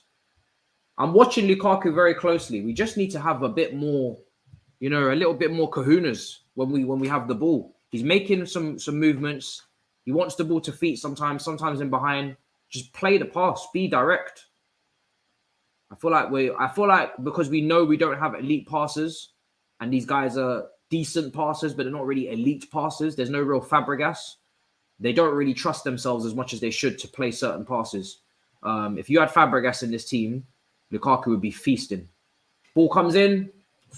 And this is what I talk about when I talk about profiles, because we talk about formations all we want. You throw Fabregas's vision and then his skill of pass into this team, and Lukaku's getting opportunities all day long because Fabregas's passing was on another level that nobody in this squad can even talk to. And that's the point. There's not really any elite passers. There's a lot of good passers that can play a nice, great pass at times, but consistently there's no elite passer. And that's the problem. The best passer is probably maybe Silva, and he's a centre-back, so...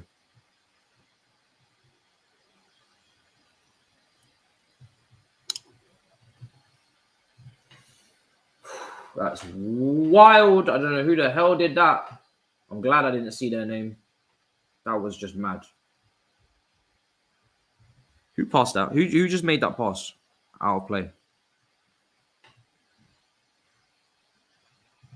I'm really not sure what I just witnessed with that pass.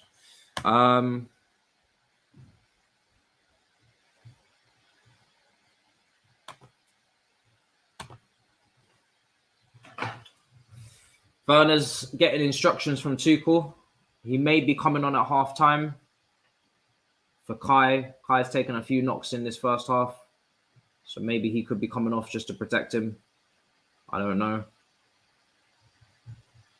But Werner is getting instructed. And the thing is with Werner is he's also going to look for those direct passes in behind as well. So then you're going to have two players looking for it. None of them are really going to want to play that pass. They're all going to want to be on the receiving end of that pass. And I think, although in our heads, front two, Lukaku and Werner, it doesn't make as much sense as we thought it probably would at the start of the season. Like, Werner wants the ball in behind. Lukaku wants the ball in behind. Neither of them really want to set the other person up with passes in behind. And it's just a lack of balance in that respect. They both need to be hit directly. Neither of them are really going to facilitate the other. And then the link-up play between the two of them is also not going to be that strong. Saul is looking good. Saul playing out of his skin today. Ziyech has given such a good performance. Saul is looking good. Expression is cussing out, man, them. I'm sure he is. Giving me another 45 like that, please and thank you. Great half from Saul and Sarr. I think Saul's been good, yeah. Saul's been very good, Malang Sarr. Haven't seen any issues there. Saul's been good, yeah, 100%. It's been good. I think Alonso's been good. No one's really annoying me. I think the only thing I ask is just that certain players in the attack, when they pick up the ball, if they could be a little bit more aggressive and punchy with their passing, then there would be no issues there. But I think in terms of just the overall performance, I think everybody's doing very well. Everybody's doing very well. So very happy. Very happy, very happy. And yeah, no complaints. These dates just keep changing. It's very, very confusing. Thoughts on the first half? Let me know what you guys are thinking and feeling after the first half performance. Chelsea doing very well. Looking like they're dominating. No real issues. Tottenham, I don't really record them having a shot on goal. I'm going to check the statistics right now, but I don't remember Tottenham having any shots on goal. Let's take a look. Let's take a looky-see.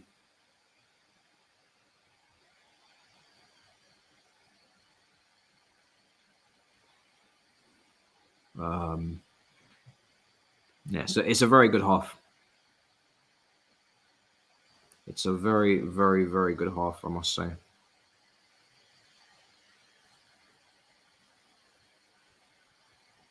Okay, so what we're looking at now is we're looking at statistics, and I want to see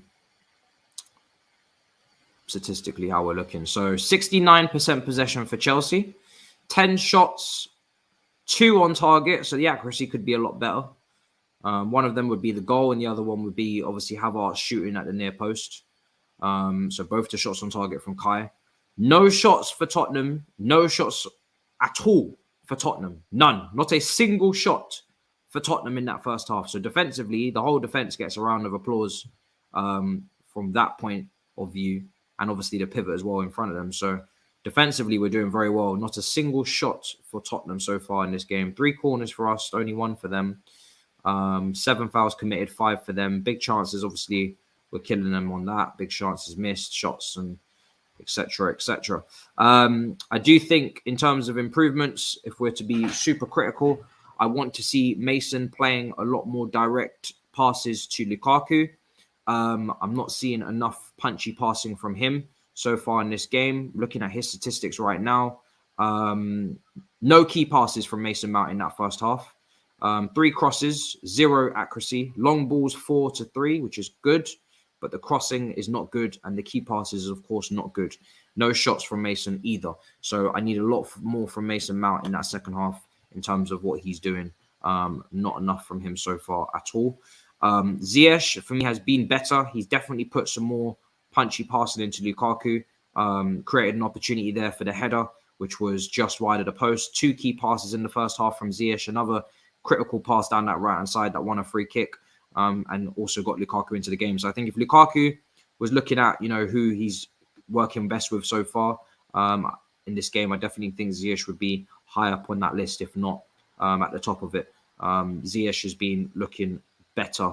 Kai obviously gets the goal, so he's obviously looking good there. Had a couple of shots on target. Like I said, he's the only person to have shots on target for us in that first half. He's had a few knockdowns, a few times where people have had to pick him up, and looks like he may have taken a knock a few times. So I don't know how he's looking for the rest of the game, if he's going to continue or if he's going to be taken off. Thomas Tuchel putting a lot of instruction into Timo Werner as well on that Chelsea bench. Lukaku at the beginning, and if you look at his heat map, it's really, really light. Not many touches for Lukaku so far in this game. Probably would have hoped for more touches, more involvement. 10 touches in the first half for Lukaku, just the 10. I think that will probably be the least amount of touches in the Chelsea team. Yeah, it will, of course, and by some distance. Everybody else has a minimum so far of 30 touches so far in the game. Lukaku with just 10 touches. If I take a look at Kepa's had, 14 touches. So he's had the least amount of touches out of any Chelsea player, with just 10 touches of the football in the first half. So we need to get Lukaku into the game a lot more. And the way we're going to do that is we're going to be more direct with our passing, hopefully. If I look at the bench, if you want to be more direct with your passing, Hudson-Odoi is sitting right there. He is someone that created the opportunity for him against Aston Villa. Kova is also on that bench as well. He's going to be more direct with his passing. Loftus-Cheek will be more direct with his running, and that may bring him into play in that perspective, but passing-wise, I think Loftus-Cheek could definitely always improve there as well. And obviously, Timo Werner, Pulisic also on the bench, Harvey Vale, Lewis Hall, and Ross Barkley. No defenders on that bench. No actual registered official defenders. Like, not a single defender. Lewis Hall, will be your defender. But apart from that, nobody else. So, that man, 17 years old, by the way, and just turned 17 in September. So he's born in 2004. Lewis Hall is very, very, very young. And he's on the Chelsea bench. Harvey Vale, not as young, 18 years old, turned in September. So, 2003 kid. let's see. So apart from that, I'm pretty happy with everything. This is where we're at. Chelsea 2-0 up against Tottenham. My timer should not still be going. And let me know in the comments. I'm going to start reading out the comments right now and starting to get some thoughts from the man them in the comments. So yeah, let's see what you man are saying in the comments. Now that you've got all of the statistics and all of the facts and figures, let me know how you're feeling. 2004. Yes, he's younger than my younger brother, who was born in 2003. It's a madness. Makes me feel extremely old. But yes, 17-year-old A-level Harvey Vale is sitting on the bench, fresh out of his GCSEs. So it's a madness. Let's see. Comments. Rudiger is key. Hopefully Rudiger does sign that new contract. There seems to be hope. There seems to be some sort of hope that potentially there may be a way back. Real Madrid talk, maybe not as strong as we thought. I thought personally it was game over and he was leaving, but it seems like there is a little opportunity potentially for him to stay. It's always been reported that he wanted to stay. Christensen wanted to stay. So how ironic and how incredible would it be if they both ended up staying and then we didn't have to shell out on centre-backs and we could then focus on other parts of the team which we need to improve. We got Levi Colwell coming through the ranks. We've got some other young centre-backs that we could look at. It would be great. It would be absolutely brilliant if we could focus on getting that 6 and maybe getting a effective forward player who scores goals. And if we could do that, that would be fantastic. And you know what? I'd love it. I'd absolutely love it. I'll tell you that. So let's see if we could keep these defenders. It's not all lost. I think right now Rudiger looks like someone that we can maybe start praying again. Let's see. The rider timer's off. Yep. Chelsea played good as a team. We shouldn't care about individuals. Facts. Give Sarr time. He's still young, people are saying. Look, we do this back and forth all the time. It's silly now. When Sarr drops an absolute clanger, you guys tell me he should be sold and he's absolutely dreadful. And then when he drops a decent performance, you tell me that we should give him time. Let's just see what happens. But personally, I've seen better come through the academy. Way better. My stance is my stance until further notice. We'll give it some time. Yes, silly. No, I seen that comment there. Burner account settings. Let's see. Werner is getting some minutes. Werner's coming on 100%. Looks like he is. So looking forward to that. 300 of you in here. Smash the likes. I want to see Havertz in the game. More so much talent out there. No, I'm a vlogger.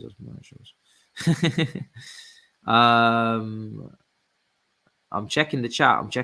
I'm reading the chat. The key player is Rudiger. Do you think playing a back four to accommodate Lukaku? Look, again, I keep saying this whole formation thing is a fugazi. At Inter Milan, they played a back three. So all of this formation nonsense about Lukaku, it doesn't make any sense. It's about how we approach our play. It's about how direct we are. If we're going to dilly-dally on the ball in any formation, or are we going to play the ball forward quickly in behind or to his head in the box for headers or to his feet just quickly. If we're not going to do that, it doesn't matter the formation. We can play. Chelsea have played slow, without tempo, without any sort of enthusiasm in any formation. I've seen them do it in a 4, in a 3, in a 2, in a 1, in a 0. It doesn't matter. So it's all about intention, and it's all about Chelsea moving the ball quickly and trying to get the ball into Lukaku. And the 2 times that they did that are of noteworthy are Ziyech. Both times, one down the right-hand side from deep, played it down the channel. Lukaku gets it, runs at players, wins a foul, wide free kick. The other time is the cross, and he headers it just wide of the post. If more players did that, Lukaku would have more chances. Lukaku would score more goals. It's very, very simple. Now, do we have elite passers in the team that are capable of picking out Lukaku properly? No, probably not. Do we have a Fabregas in the team? No, probably not. If you put these players in that Chelsea team with Diego Costa when he scored all those goals with that Fabregas relationship, I wouldn't be surprised if Diego Costa scored a lot less goals because we just are not as direct as we should. So should be, especially in this game. I think we could be a lot more direct, for sure.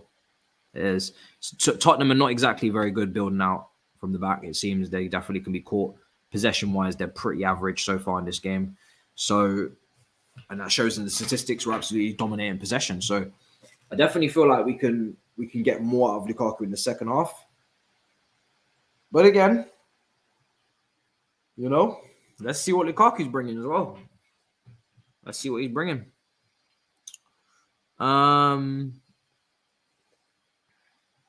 Look out for me. I'm behind the corner flag to the right of where we're shooting. Okay. That's from Ams. We'll be checking. I'm blind, but we'll be checking. Dubois is shameless. What's he done now? Guys, I've already explained this. Yeah, we all do separate watch-alongs because we all need to grow our channels separately. We can't do watch-alongs together. That's just how it works. No one. You don't see any content creators doing watch-alongs together. Everybody does their own watch-alongs. Then you have the option to watch who you want to watch, and that's just how it works.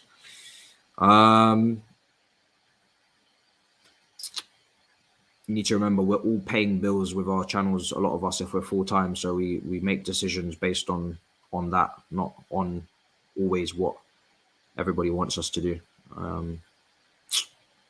Because otherwise that's how channels stop uploading and then you have no content. So very important to bear that in mind. There's a lot of channels that will end up not uploading if we did everything the way everybody asked. Second half about to kick off, and we are hopefully going to see the same performance we saw in the first. Now, Ndombele seems to be coming on for Tottenham. Instructions are being given to him. I know for a fact Conte is not liking this first half performance, and he's 100% going to make changes. The guy is not going to sit and rest on his laurels and watch Chelsea pick apart his team for the whole second half on top of the first. If that does happen, we'll probably get the third or fourth and then absolutely wrap up this tie. So I think Conte is going to have a response. He's probably going to make a substitution. I think Ndombele seems like he's warming up. That will add some sort of dynamic to their midfield. But I think he's been very underwhelming as a Tottenham player since he's come in through the door. He was really, really good at Lyon. I don't know what's happened at Tottenham for Ndombele. Maybe he needs a move. I'm not sure. But he's coming on, it seems. So maybe just the one change for us. It seems like maybe Timo Werner will be coming on soon. And we go from there. So Timo Werner is on, confirmed. There you go. So Timo Werner's on for, I think, Kai Havertz, that's confirmed. And that was kind of expected. He's been taking a lot of knocks in that first half and they're going to protect him. And then on top of that, we're looking at Ndombele, I think, coming on. Is that confirmed, or are they still going to wait a little longer for that substitution? We'll have to see. Thank you. Appreciate it. It was honestly, it was unbelievable to go on there, and I keep reiterating it.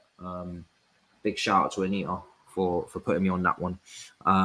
It was brilliant, really, really good. But we move. We don't rest on any success. We keep it moving. More to come, and more content to come. So Tottenham have the possession here, and I think that change was made from what I can see. So they're down the right-hand side now. Ball comes into the box and cleared away. Come on, get that out. Rudiger heads. Come on, clear. Clear it. Good. Okay, we've survived. Jesus Christ. Not trying to see anything in the first. Not trying to see anything in terms of a first goal for Tottenham early on in the second half. I'm not worried about the second leg. I'm worried about the second half. Yeah, I bet he is. The Big Six will be back on Thursday, it seems now, at 10 o'clock. That's the latest update that I've got on the Big Six. So tomorrow at 10 o'clock. This time just keeps changing. It's really, really difficult to keep up with. But Seems to be 10 o'clock tomorrow. Hopefully it stays that way, so I don't have to replan my schedule again. Ball comes into the box, headed away, and out for a corner. Oh, wait. Aspilicueta keeps it in. Well done. Good. Clears it forward. And he's giving it away. Come on, Aspi. Just hitting the ball into no man's land unnecessarily. We have no possession again. Chelsea need to regain control here. We've lost a bit of control at the start of the second half. Ball is cleared out of play. Like I said, Tottenham are not very good in possession at all. They don't have the most possession-based lineup out there. When you take a look at Doherty and Emerson Royale and Skip and Højbjerg, it's not exactly screaming out prime Barcelona, is it? So we should be able to keep the ball against this team, or at least to have the main share of possession like we did in the first half and control the game, which is what we spoke about previously before the game started. Jorginho and Saul controlling the game, or would they get overrun? It seems like they're going to be controlling the game, at least so far, but we just need to get our foot on the ball again. We're very messy right now, very clunky. Here's Tottenham again. Here they come. Here they come. Rudiger. That's not a foul. That's not a foul. That's not a foul. By Melanson. That's not a foul. Weak. Weak. Come on. He just fell over. The brother didn't even do anything. That brother just hit the floor for no reason, fam. No point. Jesus. I'm sorry. That was so weak from Tottenham. Like, they just dropped. Such a weak foul, man. Such a weak foul. Free kick in a dangerous position. I'm not sure who's going to take it. Maybe it will be Harry Kane. It probably will be. And this is going to be very interesting. Fasten your seatbelts, ladies and gentlemen. We are planning for takeoff. It's going to be Harry Kane. It's not going to be on Ndombele. So I don't know why he's even standing there, but we all know who's doing it. You're the pretender. Don't even try it. Pretend like as if you're going to take this free kick. We all know it's Harry Kane. Just step aside and let whatever the hell happens. Let's not be silly now. Doesn't look like the simplest of free kick. It's a bit close. But then again, it's Harry Kane. Woo! Good save from Kepa. Well done. Got down quickly. That's the one good thing about Kepa is he's so short that he will probably get down quicker than most. So, like a cat. And he pounced. Good save. Good save. It was on his side. Good save. Oh, Lord of mercy. Lord of mercy. Cleared away by Lloris. Headed on by Kane. Aspilicueta. Ziyech. And dispossessed. Free kick. No. Throw in. Okay. Cool. I think Kepa saved it. I don't think it hit the post. Yeah, I'm pretty sure he saved it. Lukaku. Cool. Corner. Brilliant. Let's do this. Come on. I want a goal. I want another goal. Let's do this. I sound so entitled. They're already 2-0 up. I'm like, I want another one. Here come Tottenham. Here's Son. We need to watch this bastard. Tackle him. Good. Good. Saul. Brilliant tackle. Lovely tackle. Good 1-2 with Jorginho. Well done. Into Werner, who's put the burners on. Throw in. Well done. Well done. Saul was playing well today. He's playing very, very well today. The man is doing very well out there. Very good. Very good to see. At this point, it's not even about permanent moves and shit. Just play well for the rest of the season. And we'll count this off as a nice experience for us all. And move on. Lukaku took it well. Difficult shot, to be fair. Half volley.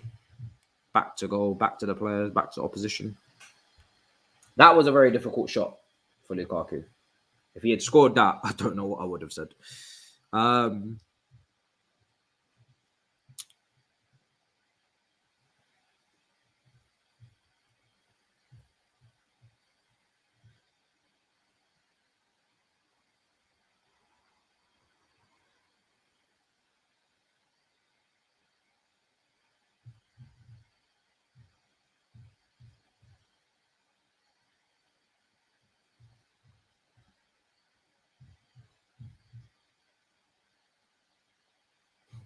Culture Cams is at the Chelsea game.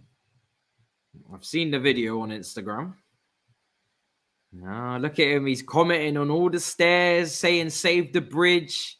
Oh, he's climbing up the stairs, commenting on all the infrastructure. Isn't that ironic from a Manchester United fan? Huh? Did you not hear what Big Steve said? The roof is leaking. Commenting on Stamford Bridge, eh? Wow, wow, wow. Wow, wow, wow. You know this brother, he's very good at triggering me, but I'm not going to respond. He's getting to watch the mighty Chelsea play some football tonight. 2-0 up. Can't complain, eh? Can't complain. Maya is at the game as well. Brilliant to see. Big up. Oh, man. What's Ziyech done now? Everybody's cussing in the chat. Ball. Come on. Let's go. Werner gets it and turns into Lukaku, into Ziyech. Ziyech with the opportunity. Oh, my Lord have mercy. What the hell was that? Jesus Christ. Oh, my God. If we continue to finish like that, the population will be dropping by a drastic margin, won't it, Ziyech? Fuck me. That finish was absolutely disgusting. No aggression, no care, no nothing. Just, it was basically a pass back to the goalkeeper. I'm telling you, some of our attackers would do so well with the rule in China of only having one kid. They really would. They would do so well with that rule. They really would. It's absolutely incredible. Why do we pass when we should be shooting? Why do we shoot like we pass? Why do we not put any power in our shots? Why? Why is it so difficult? Someone needs to seriously train these attackers how to shoot with conviction, pace, and power. And obviously accuracy. I know it's a lot. But you know what? He was never going to take a touch because he didn't want it on his right foot. So as soon as he takes a touch, it's on his right. Because obviously the defender's closed down from the left. So he's always going to take it first time. But there was such a good opportunity for him to really wrap his foot around it and bend it with some power. And he doesn't even get any lift on it. He just passes it back to the goalkeeper. And I'm just looking at him like, what is the point in that? Good pressing from Chelsea. Good squeezing. Son cleared Tottenham trying to get out. And they do get out. And that's a good bit of link-up play. And Aspilicueta does his due diligence and stops Son. And that's good to see. Defensively, we've been absolutely incredible. Let me take a look at the statistics. Are we still yet to concede a shot? No, that's not true because Harry Kane had a shot from the free kick. But I'm pretty sure we're still looking pretty good in terms of that. Yeah, just the 2 shots conceded. Right now, Tapping Tobes is in Ghana, living his best life. Little does he know. Oh, he's watching the game. That's a shame. I'll read out his quote. The stress I've been through and this shit do what they do best and compound my misery. Leopards, some of these players don't change their spots. That's from Tapping Tobes on Instagram.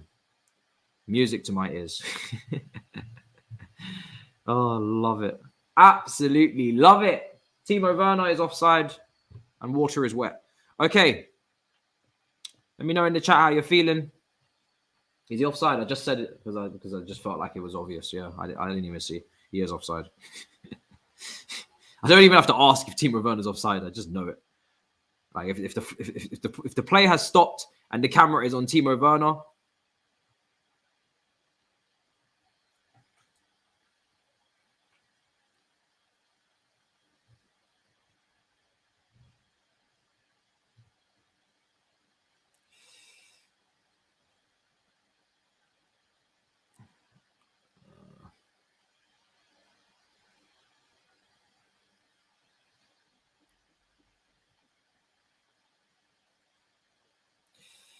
Okay.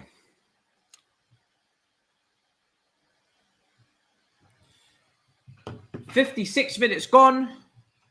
2-0. Oh. And Chelsea hopefully can gain some control here. Here's Ziyech into Saul. Look at Saul. Saul's got a bit more confidence about him. He lost the ball, but he really feeling himself right now, isn't he? Okay, we've got the ball back. Saul's definitely feeling himself a bit more. He's taking touches like a footballer again. Trying to show that Spanish sauce. It didn't work that time, but it's good to see some confidence. Because let's be honest, midfield is the last of our issues right now in this January transfer window. Like we thought we would be getting Gilmore back, or we would be getting someone like that back. We really do need to get wing backs. So that's now the new priority. So Saul hopefully is just going to just be good, be competent, and not worry us for the rest of the season. And then we can move on. Although I would love to take Billy Gilmore out of the jail, which is Norwich. That jailhouse, nobody deserves to be locked up in Norwich right now. Like that's not fair. So if we could have brought Gilmore back, that would have been great. But I don't think it's going to happen. So yeah. Here is the press. There we go. Good. No. Oh, okay. What are we doing? Look. Saul, look, Werner, Saul's right there. Can we open our eyes, please? Please, can we open our eyes and pass the ball to the other players in space instead of just shooting into players that will clearly block your shots? It's very annoying. Ziyech. Oh, unlucky. Saul was on the edge of the area there, chilling for days, and we decided to ignore him like he's some sort of kid in the class that we don't like. Come on now. Pass the ball. Dubois says, notice how as soon as December finishes, we're back to playing Tuchel bands, champagne football. Someone needs to conduct research into that dirty month. Lord have mercy. It's got a point. Jesus Christ. I've just seen someone say, Malang Sarr, what a player. I swear to you, man, Zuma was never this good. The disrespect is absolutely fucking incredible. Seriously. Don't ever say that again. Don't ever say that again. Jesus Christ. Some of our fans are so reactionary. It is incredible. I can't believe I just read that. I really read that in real time, in real 4K. 59 minutes gone, 2-0. Giving you a little bit of quotes from elsewhere in the community. Why not? Tottenham trying to play a quick free kick. Dubois is hilarious, man.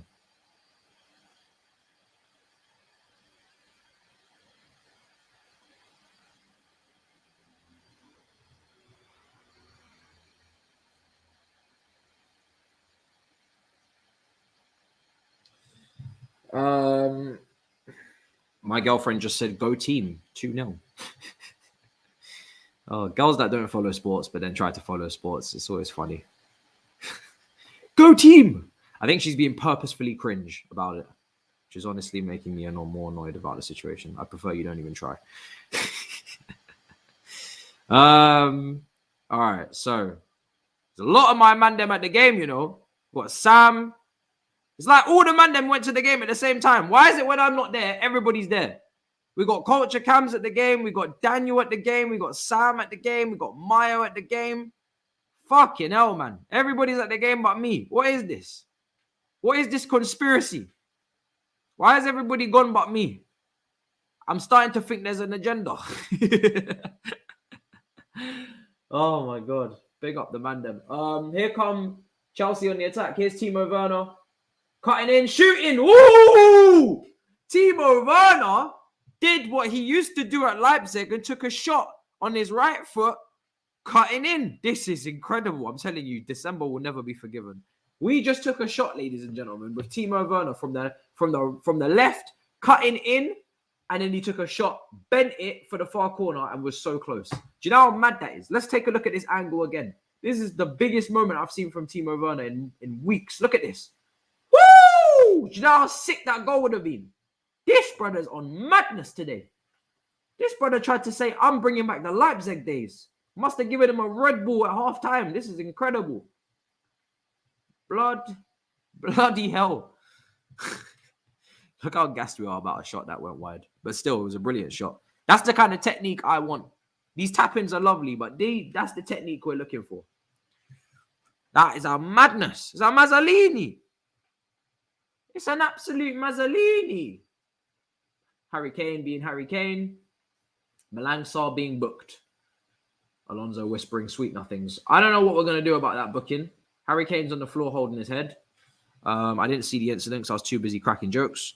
Yeah,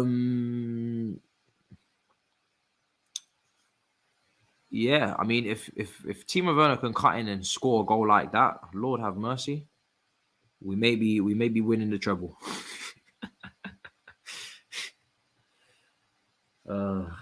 Right, brilliant shot.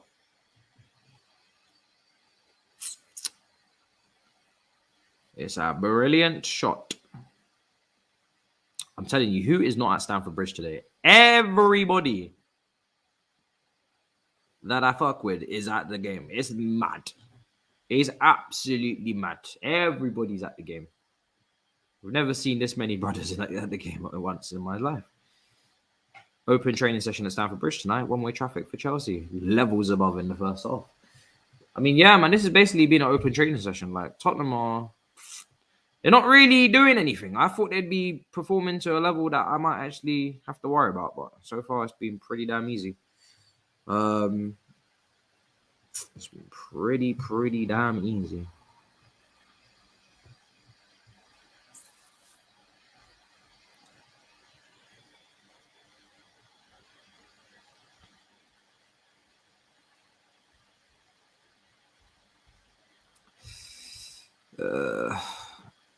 Okay. Chelsea.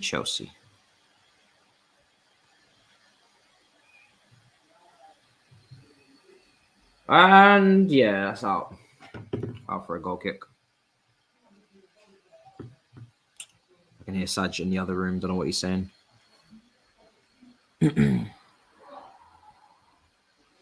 Arsenal will knock out Liverpool. Their depth is terrible. Listen, maybe if the game wasn't cancelled, then maybe we would have seen something. But unfortunately, the game was cancelled, and we're not going to get to see how that would have went. And it's very impressive that Liverpool managed to get this game cancelled, and we didn't get our games cancelled. But hey, nobody's salty. It is what it is.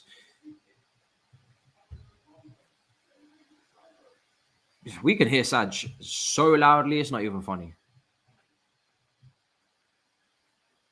Saj, do you want to just come in here? Because we can hear you anyway.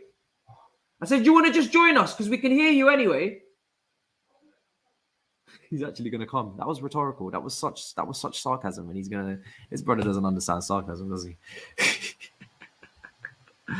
He's coming. He's coming. Oh, fuck's sake. That was so sarcastic and it's so funny. All right, everybody pretend. War tweet. All right, here we go. Here come Tottenham forward. Lucas. Last 10 minutes have kind of been disengaging, but here we go. Aspilicueta. Down the line. Look at Lukaku. Get off. Go on. That's the type of strength. Ziyech, what a pass. Werner. Oh, my God. Oh, my God.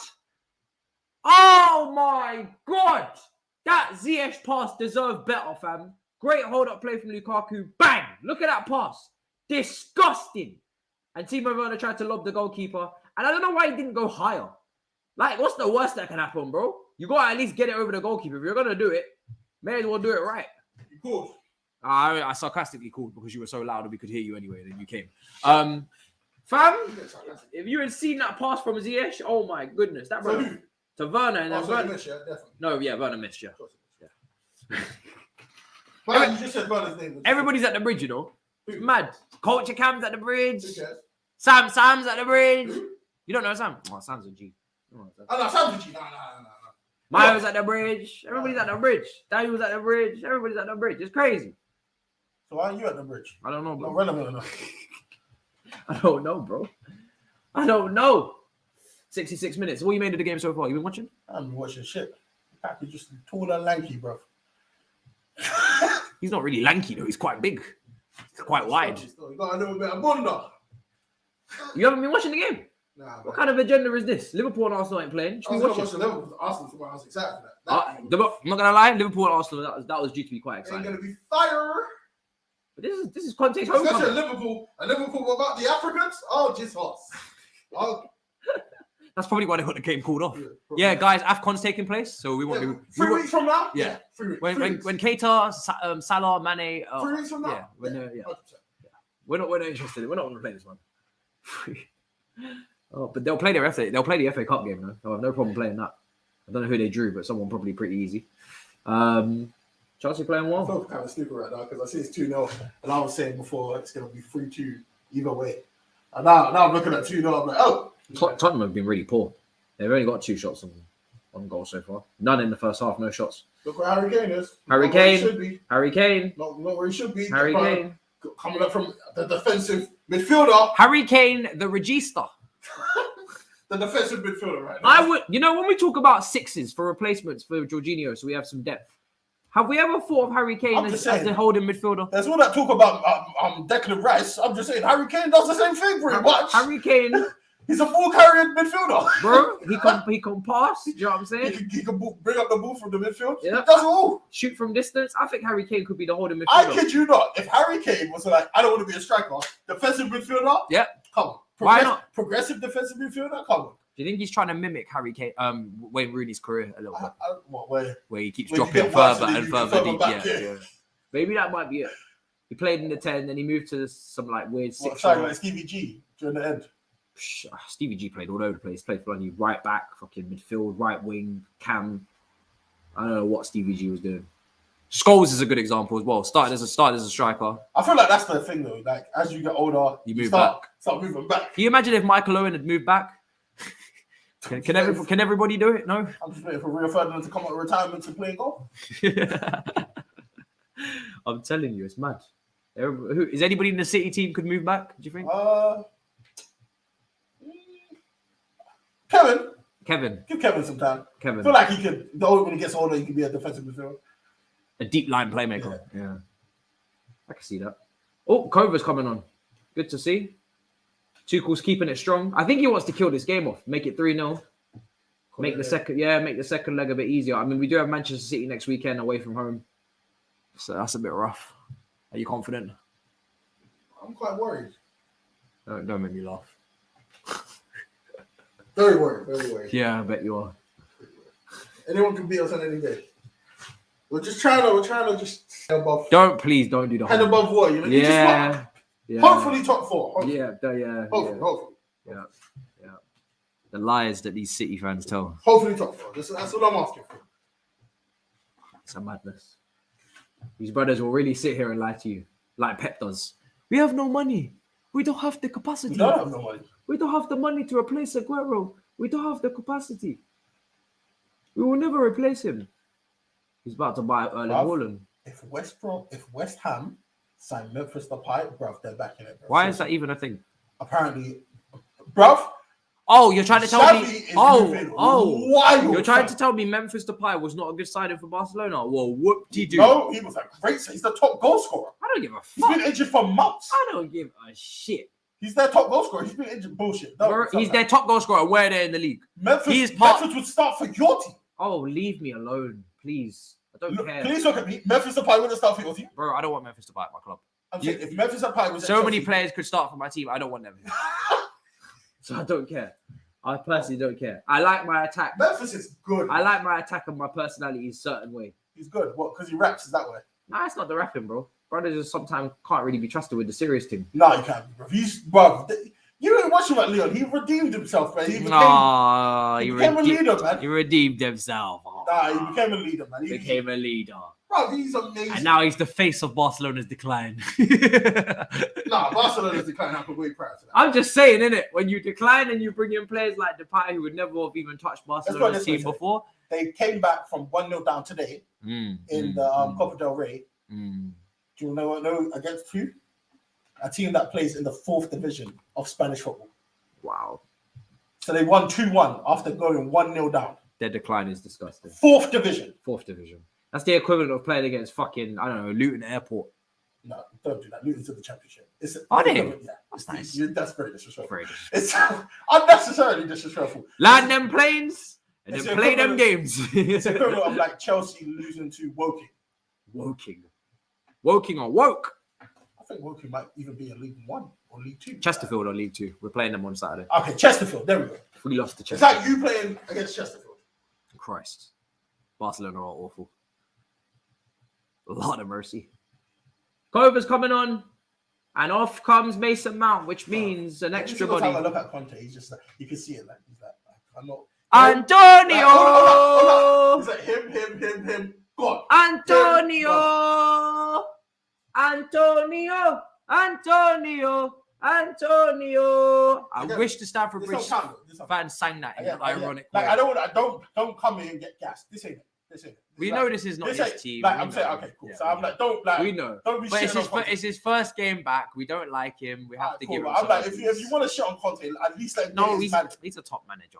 Let him get his manager. He's a top manager. We know this. So let's bring on who? Who that? I think that's who's that? Winks. Harry Winks. Sure about that? Yeah. Final answer? He looks like one of the sidemen. Yes, Winks. Who's that? I don't know who. Oliver Twist is Skip. Oh shit! I said Oliver Winks came off and Oliver. Sorry, man said Oliver Winks. Oliver Skip. Harry Winks, bruv. You're taking a piss. If Harry Winks wasn't playing for Tottenham, who would he be playing for right now? Probably maybe a team like Southampton. Okay, fair enough. They like English players a lot. Why? I'm not sure. They like the English, like medium players that mainly make the England squad but don't make the England squad. You know those players? What's your perception of Loftus? Because you were gassing him up during the... I was giving him praise. You need to stop this gassing up thing and just learn to give players credit where it's due. Okay, so you're still giving him credit? Well, no, because he's not playing well anymore. Oh, no, you were like, he's good enough to be in the first team, and you think so? You still believe that? I'm pretty sure actually in the summer I said we probably need to let him go to Lazio. No. I'll find the video. Go on then. You can after this, go and do that now. No, after this. No, don't try and trip me out. Don't try that. After this, I'll find the video. Listen, Loftus-Cheek is a peculiar human being. You still right? You are. I love him. He's a talented player. He's good. No, but you were saying first team. 100? Well, listen, he could be depth, but yeah, 100 game. Apparently, it's his 100th game. He's 26. So, please tell me two memorable things Loftus-Cheek has done for Chelsea during those 100 games. Manchester City when he flicked the ball over your fucking midfielder's head in the cup final. One. Okay, one. Everyone gets one. One of the most beautiful touches I've ever seen in my life. Everyone gets one. Also a beautiful curler as well to mimic Hazard in the game in the Premier League. Unbelievable. Intimidating. He had a good run in the Europa League on the Sarri. Then he got injured for the final. Was unlucky. But he hasn't had many like. If you're looking at like iconic moments, then no, of course not. 100 games a long time. He's had injury issues. What's the chat here? The chat is saying Antonio. No, I thought he was saying about Loftus. Nah, not about Loftus. Everyone's ignored that part of the conversation. You said he was good enough to be a first team player. I know if you said if the summer was right now, I'd be like, you keep it Loftus, you'd be like, hell no.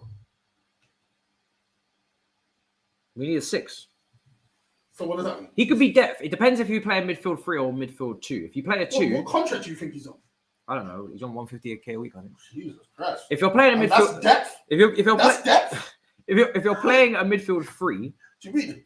Tottenham, that's their star player. 110. Harry Kane ain't even on that. No, Levy, he's probably on 80. I'd sell Barkley first. If he wants to be depth, like deep depth, he can be depth. I'm pretty sure at one point, Danny Rose came out and said he was on like 26. But if someone like Jude Bellingham comes into the conversation, he needs to keep it moving. Because Jude Bellingham, what conversation? The Chelsea conversation, of course. Christ. We can buy Jude Bellingham one day, hopefully. Oh Jesus! No, all right. Yeah. Can you imagine? No, not really. Not really. Where do you think he'll end up? Huh? Where do you think he'll end up? There's a lot of places he could end up. Shit, I mean, Real Madrid's backline is looking a bit. Bro, I'm telling you. I don't think he'll go. I'm telling you, that Real Madrid team's going to get young. Ziyech! That's why he's not at Morocco. Why is this guy? Right there is why he's not with the Moroccan team. Right there. That right there. What is with this guy's finishing? It's so Such a fugazi. And you know the maddest thing is, You know, people say he would be fine at your team if he was at your club. He'd be good. Probably he'd be a rotation like bench player. Bring him on in the 83rd minute when we've already won 4-0. He just comes on and scores a little goal. Ziyech, man, I don't know what's going on with that shooting. That's why he's not. That's why he's not the AFCON right there. Right there. Man said he didn't let him board the plane because of finishing like that. You're crazy. Yeah, come with us, bro. You're not coming, bro. We're better without you. Take your bags and keep it. Keep it. Go back through security. We're not having you through. Man, then be putting shisha in his. That's off. Oh, that's a bit unfortunate. Do you know what the thing is? Ndombele is a baller. It's just not happening. I was saying this before you got here. It's just not happening at Tottenham. He's a baller. I'll take him.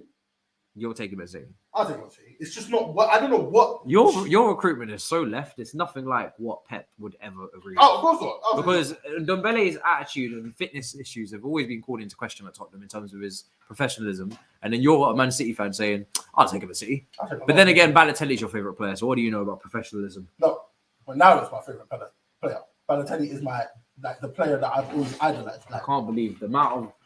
Where does Balotelli play now? What club? Right now he plays in the Turkish league.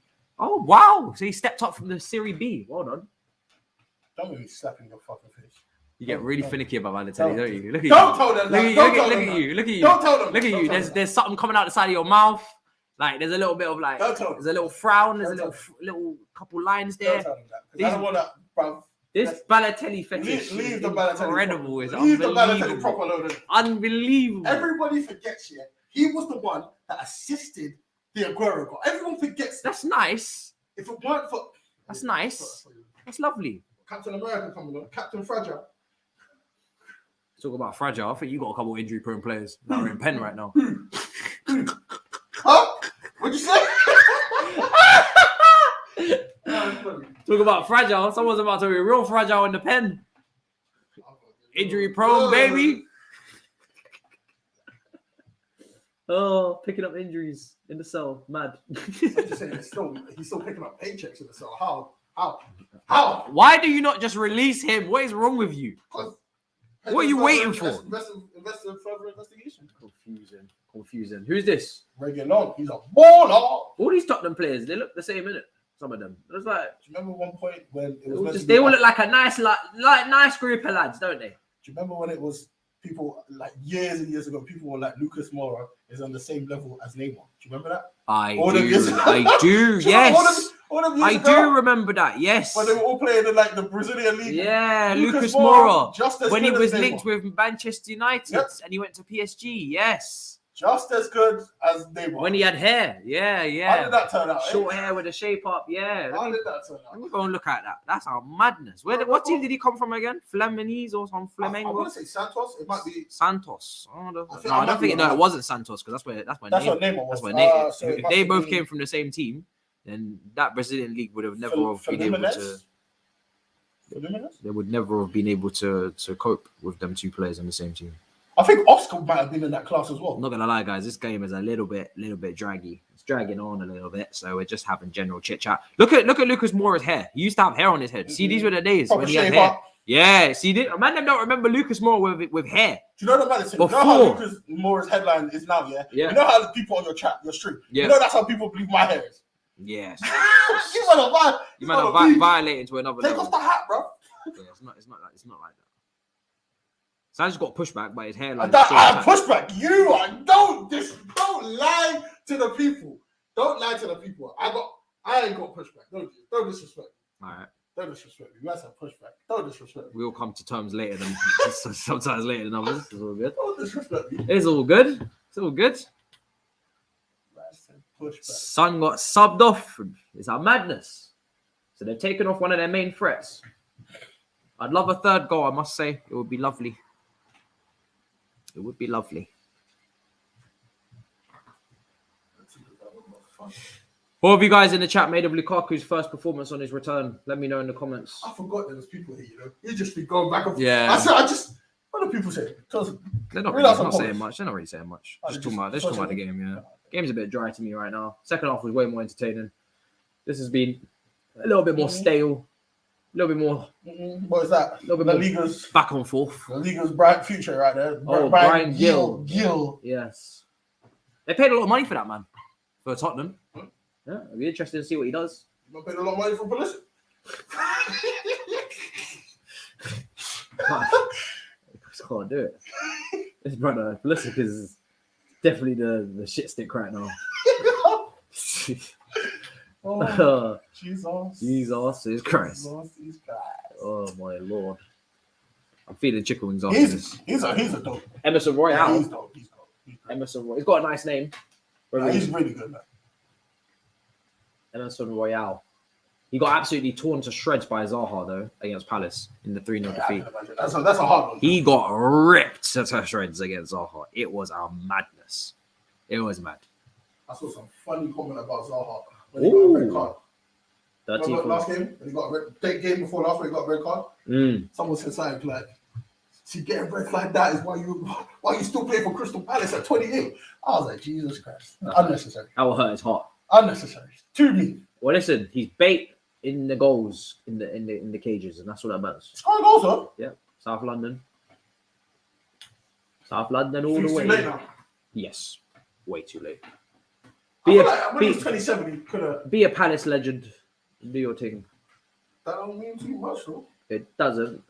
They have a Sainsbury's next to their stadium. I love it. Again, though, I say that, but remember when he signed for? Do you remember Manchester United? Yes, that was the big move. We see him in South London. That was a bit. Yes, remember, we saw. We saw Wilfred Zaha at goals. And we're asking him 2 weeks after his Manchester United move. Why are you in here South London and not Manchester? Yeah, Manchester. Yeah. He's like, and his brother's like, "Don't come in the cage. Don't come in the cage. Don't come in the cage. Don't come and chat to him. We're training. We're practicing." Shut up, young bucks. Shut up, dickheads. I feel that, but his brother was quite scary. So I was like, yes. Sorry, sir. Oh man, it was actually mad. It was actually. We saw him at goal 2 weeks after he signed for United. I was so confused why he was in South London. It was very confusing. Very confusing. It was. Like, it was almost a shock seeing him. Like, I was like, wait, you're at the goals that we're at, just kicking ball. Yeah, that was his move. That was his big move, Man United. Yeah, that was it, and it didn't work, and then back to Palace, and that's it. But it's true. It's not always green on the other side, you know. I think he should have maybe waited a bit longer. He moved there a bit young, didn't he? Yeah. I think he was ready. Yeah, it wasn't quite ready for that. Wasn't quite ready. But then again, what was his ceiling? Was he really ever going to play for a Champions League level team, or was he always Europa League kind of player? I still believe he can. I think not now. I think a nice Leicester would do nice. That's a good team. That's what I'm saying. It's nice Leicester. I don't think a nice Leicester or West Ham. I feel like an AC Milan. West Ham would be nice. Maybe a different division. He could rip up some. Yeah, I'm not saying in the Premier League. I'm saying I definitely think he could. Bro, I think Bayern Munich. If he no. Now you're doing too much. Okay. Whoa. Let me do it. Hold on. He just said Wilfred Zaha to Bayern Munich. Don't use that. That's what you just said. Don't use that. That's what you just said. And you told me my footballing opinions were wild. Don't use that. Wilfred Zaha to Bayern Munich. Let me finish. Let me know in the chat how you feel about it. No. I'm dropping circumstances, yeah. What I'm saying is Wilfred Zaha to Bayern Munich on a free transfer. I'm saying if he runs out the contract. Nope. They're not going to do it. I'm talking like backup role player. What do they say? They don't bring in backup role players for no reason. They bring in players they want. What do they say? They bring in players that they like. Bring in players. Seems fair enough. You're on crack. Shout out to you, man. I told you. You're on crack. Do you know how big a job that is? Are you crazy? No chance. Man says Zata Bayern Munich. Nah, I'm saying on a free. Like a role player. They don't need him to be a role player, bro. They've got fucking Kingsley Coman to do that. Or Gnabry and Sané. Free kick Alonso. That was the last year. Couple of minutes to go. This game is so dry in the second half. Wow, Alonso missed the free kick. It's crazy. You know when he hits. It's not that bad, but it still, for me, don't make no damn sense. It's not on a free, I'm talking. They're saying he could do a backup team. Yeah, I'm telling you, he could do a backup team. He'd be nice out there. Really? Bro, if Ramsey could get a Juve move. Ramsey was a good player for Arsenal. He weren't that. He was a talisman. You want to talk about injury? He's injury prone, but Ramsey had one season at Arsenal where he cleared everyone out. He did a madness. This was like Arsenal during their worst period. Cool. In a long time. Like, that's not a high season. No. Arsenal's worst period is the last 2 seasons, finishing 8th. Wasn't their worst period. They were finishing. Do you not think the Wenger era was worse? No. Okay, Wenger had them in the fourth. Wenger had them in the top four. Emery era? Okay. Emery got them into the Europa League final. Now they're not even in Europe. I think you had to forget it. The Arteta era is the worst. The Arteta back-to-back 8th position is the worst I've ever seen Arsenal. Some Chelsea players on the ground and he ain't getting up. Fam, I'm telling you, you need to remember Emery took them to the Europa League final. You know. So what are we saying? What is the worst era of Arsenal in the last 2 years? What I've just seen in the last 2 seasons. So you don't think the Wenger era? No. Wenger had them in Champions League. What are you talking about? I mean, yeah, he did, but like it was just toxic. These brothers don't even have Champions League football. I would say they don't even have Europa League football. They don't even have Conference League football. You don't think the NBA era was that bad? No? These brothers have never caught a flight in the last 2 years. Unless they're going to pre-season friendlies. That's the only time they get some oxygen outside Britain. Come on now. Come on, bro. Come on. They have not boarded a flight. Miles has boarded more flights than the Arsenal first team. That's unnecessary. That's mad. Ooh, that was nice by Brian Gill. He curved. Whoa! Whoa! Whoa! Ref! Jesus.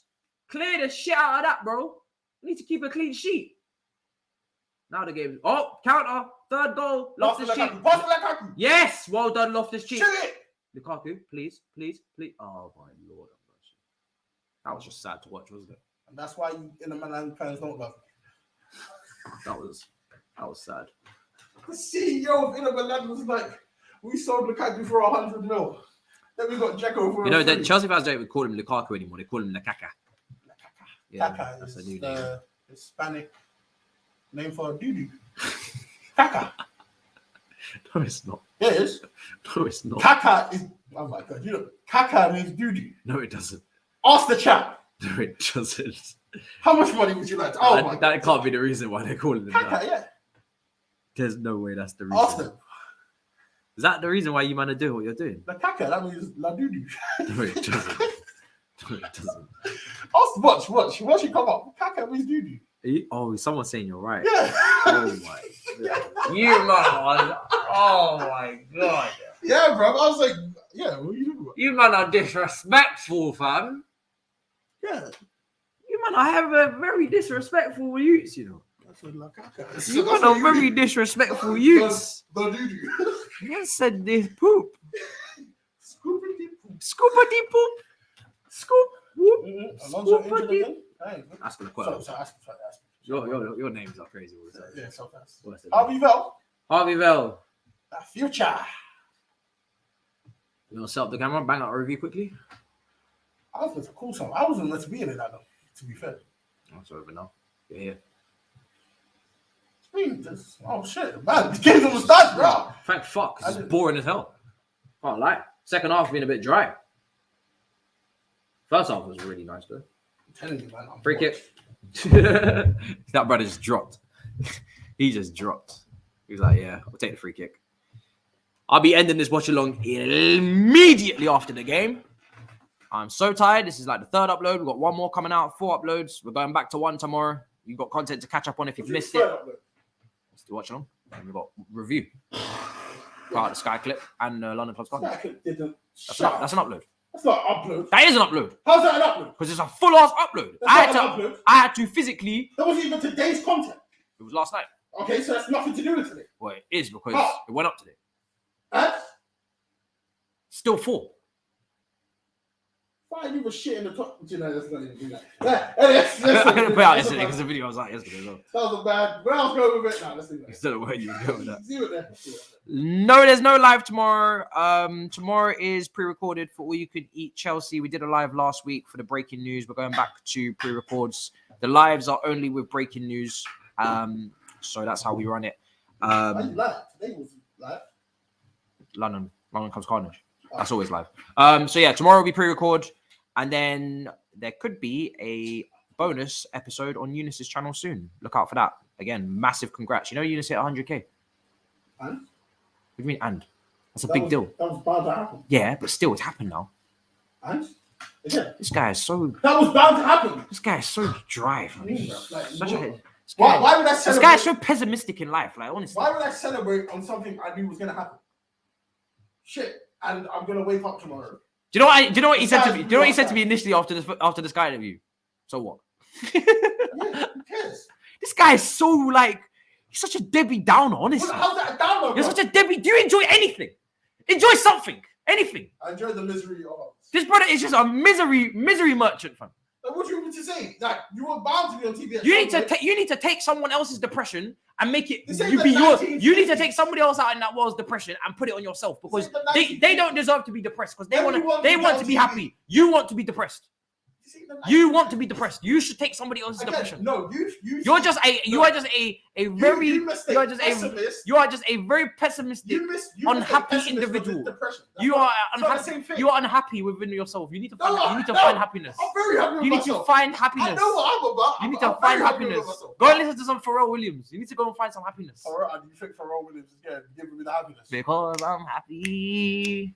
When's this game over, fam? I'm bored. I want to listen to music that's designed and based for children to listen to. I listen to Pharrell. You mistake pessimist for happiness. It's not the same thing. Someone said take Toby's depression. Again, that's too much depression. That's just borderline suicidal. Oh. Like, I'm good. Like, Fam, I am over this. you know what I can say? I'm over this second half so much. Reece James Yeah. has drip. I'm sorry, Of course he does. Like, I've been watching his outfits when Yeah. He's drippy, bro. He's drippy, bro. Drippy, bro. Reece James knows how to dress.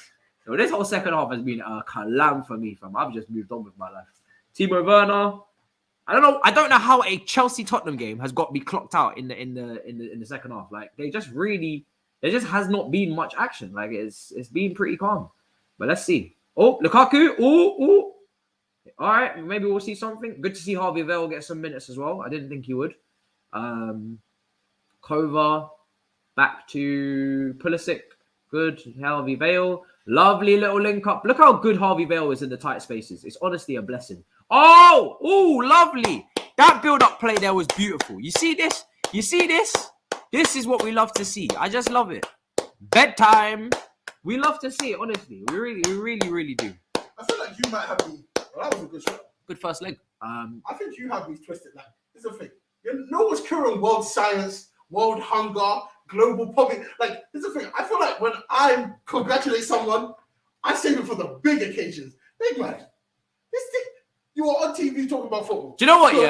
Yeah. Saj's one day gonna do something, and he's gonna look to his peers and his family for some sort of recognition and validation, like a normal human being. And do you know what he's gonna do? He's gonna get fuck all. Yes. And then when we look at him, and then he's gonna go and sit in his room. Yes. He's gonna go and fucking pout. That's what he's gonna do. And then that sentence is going to end with, he then turned the gun on himself.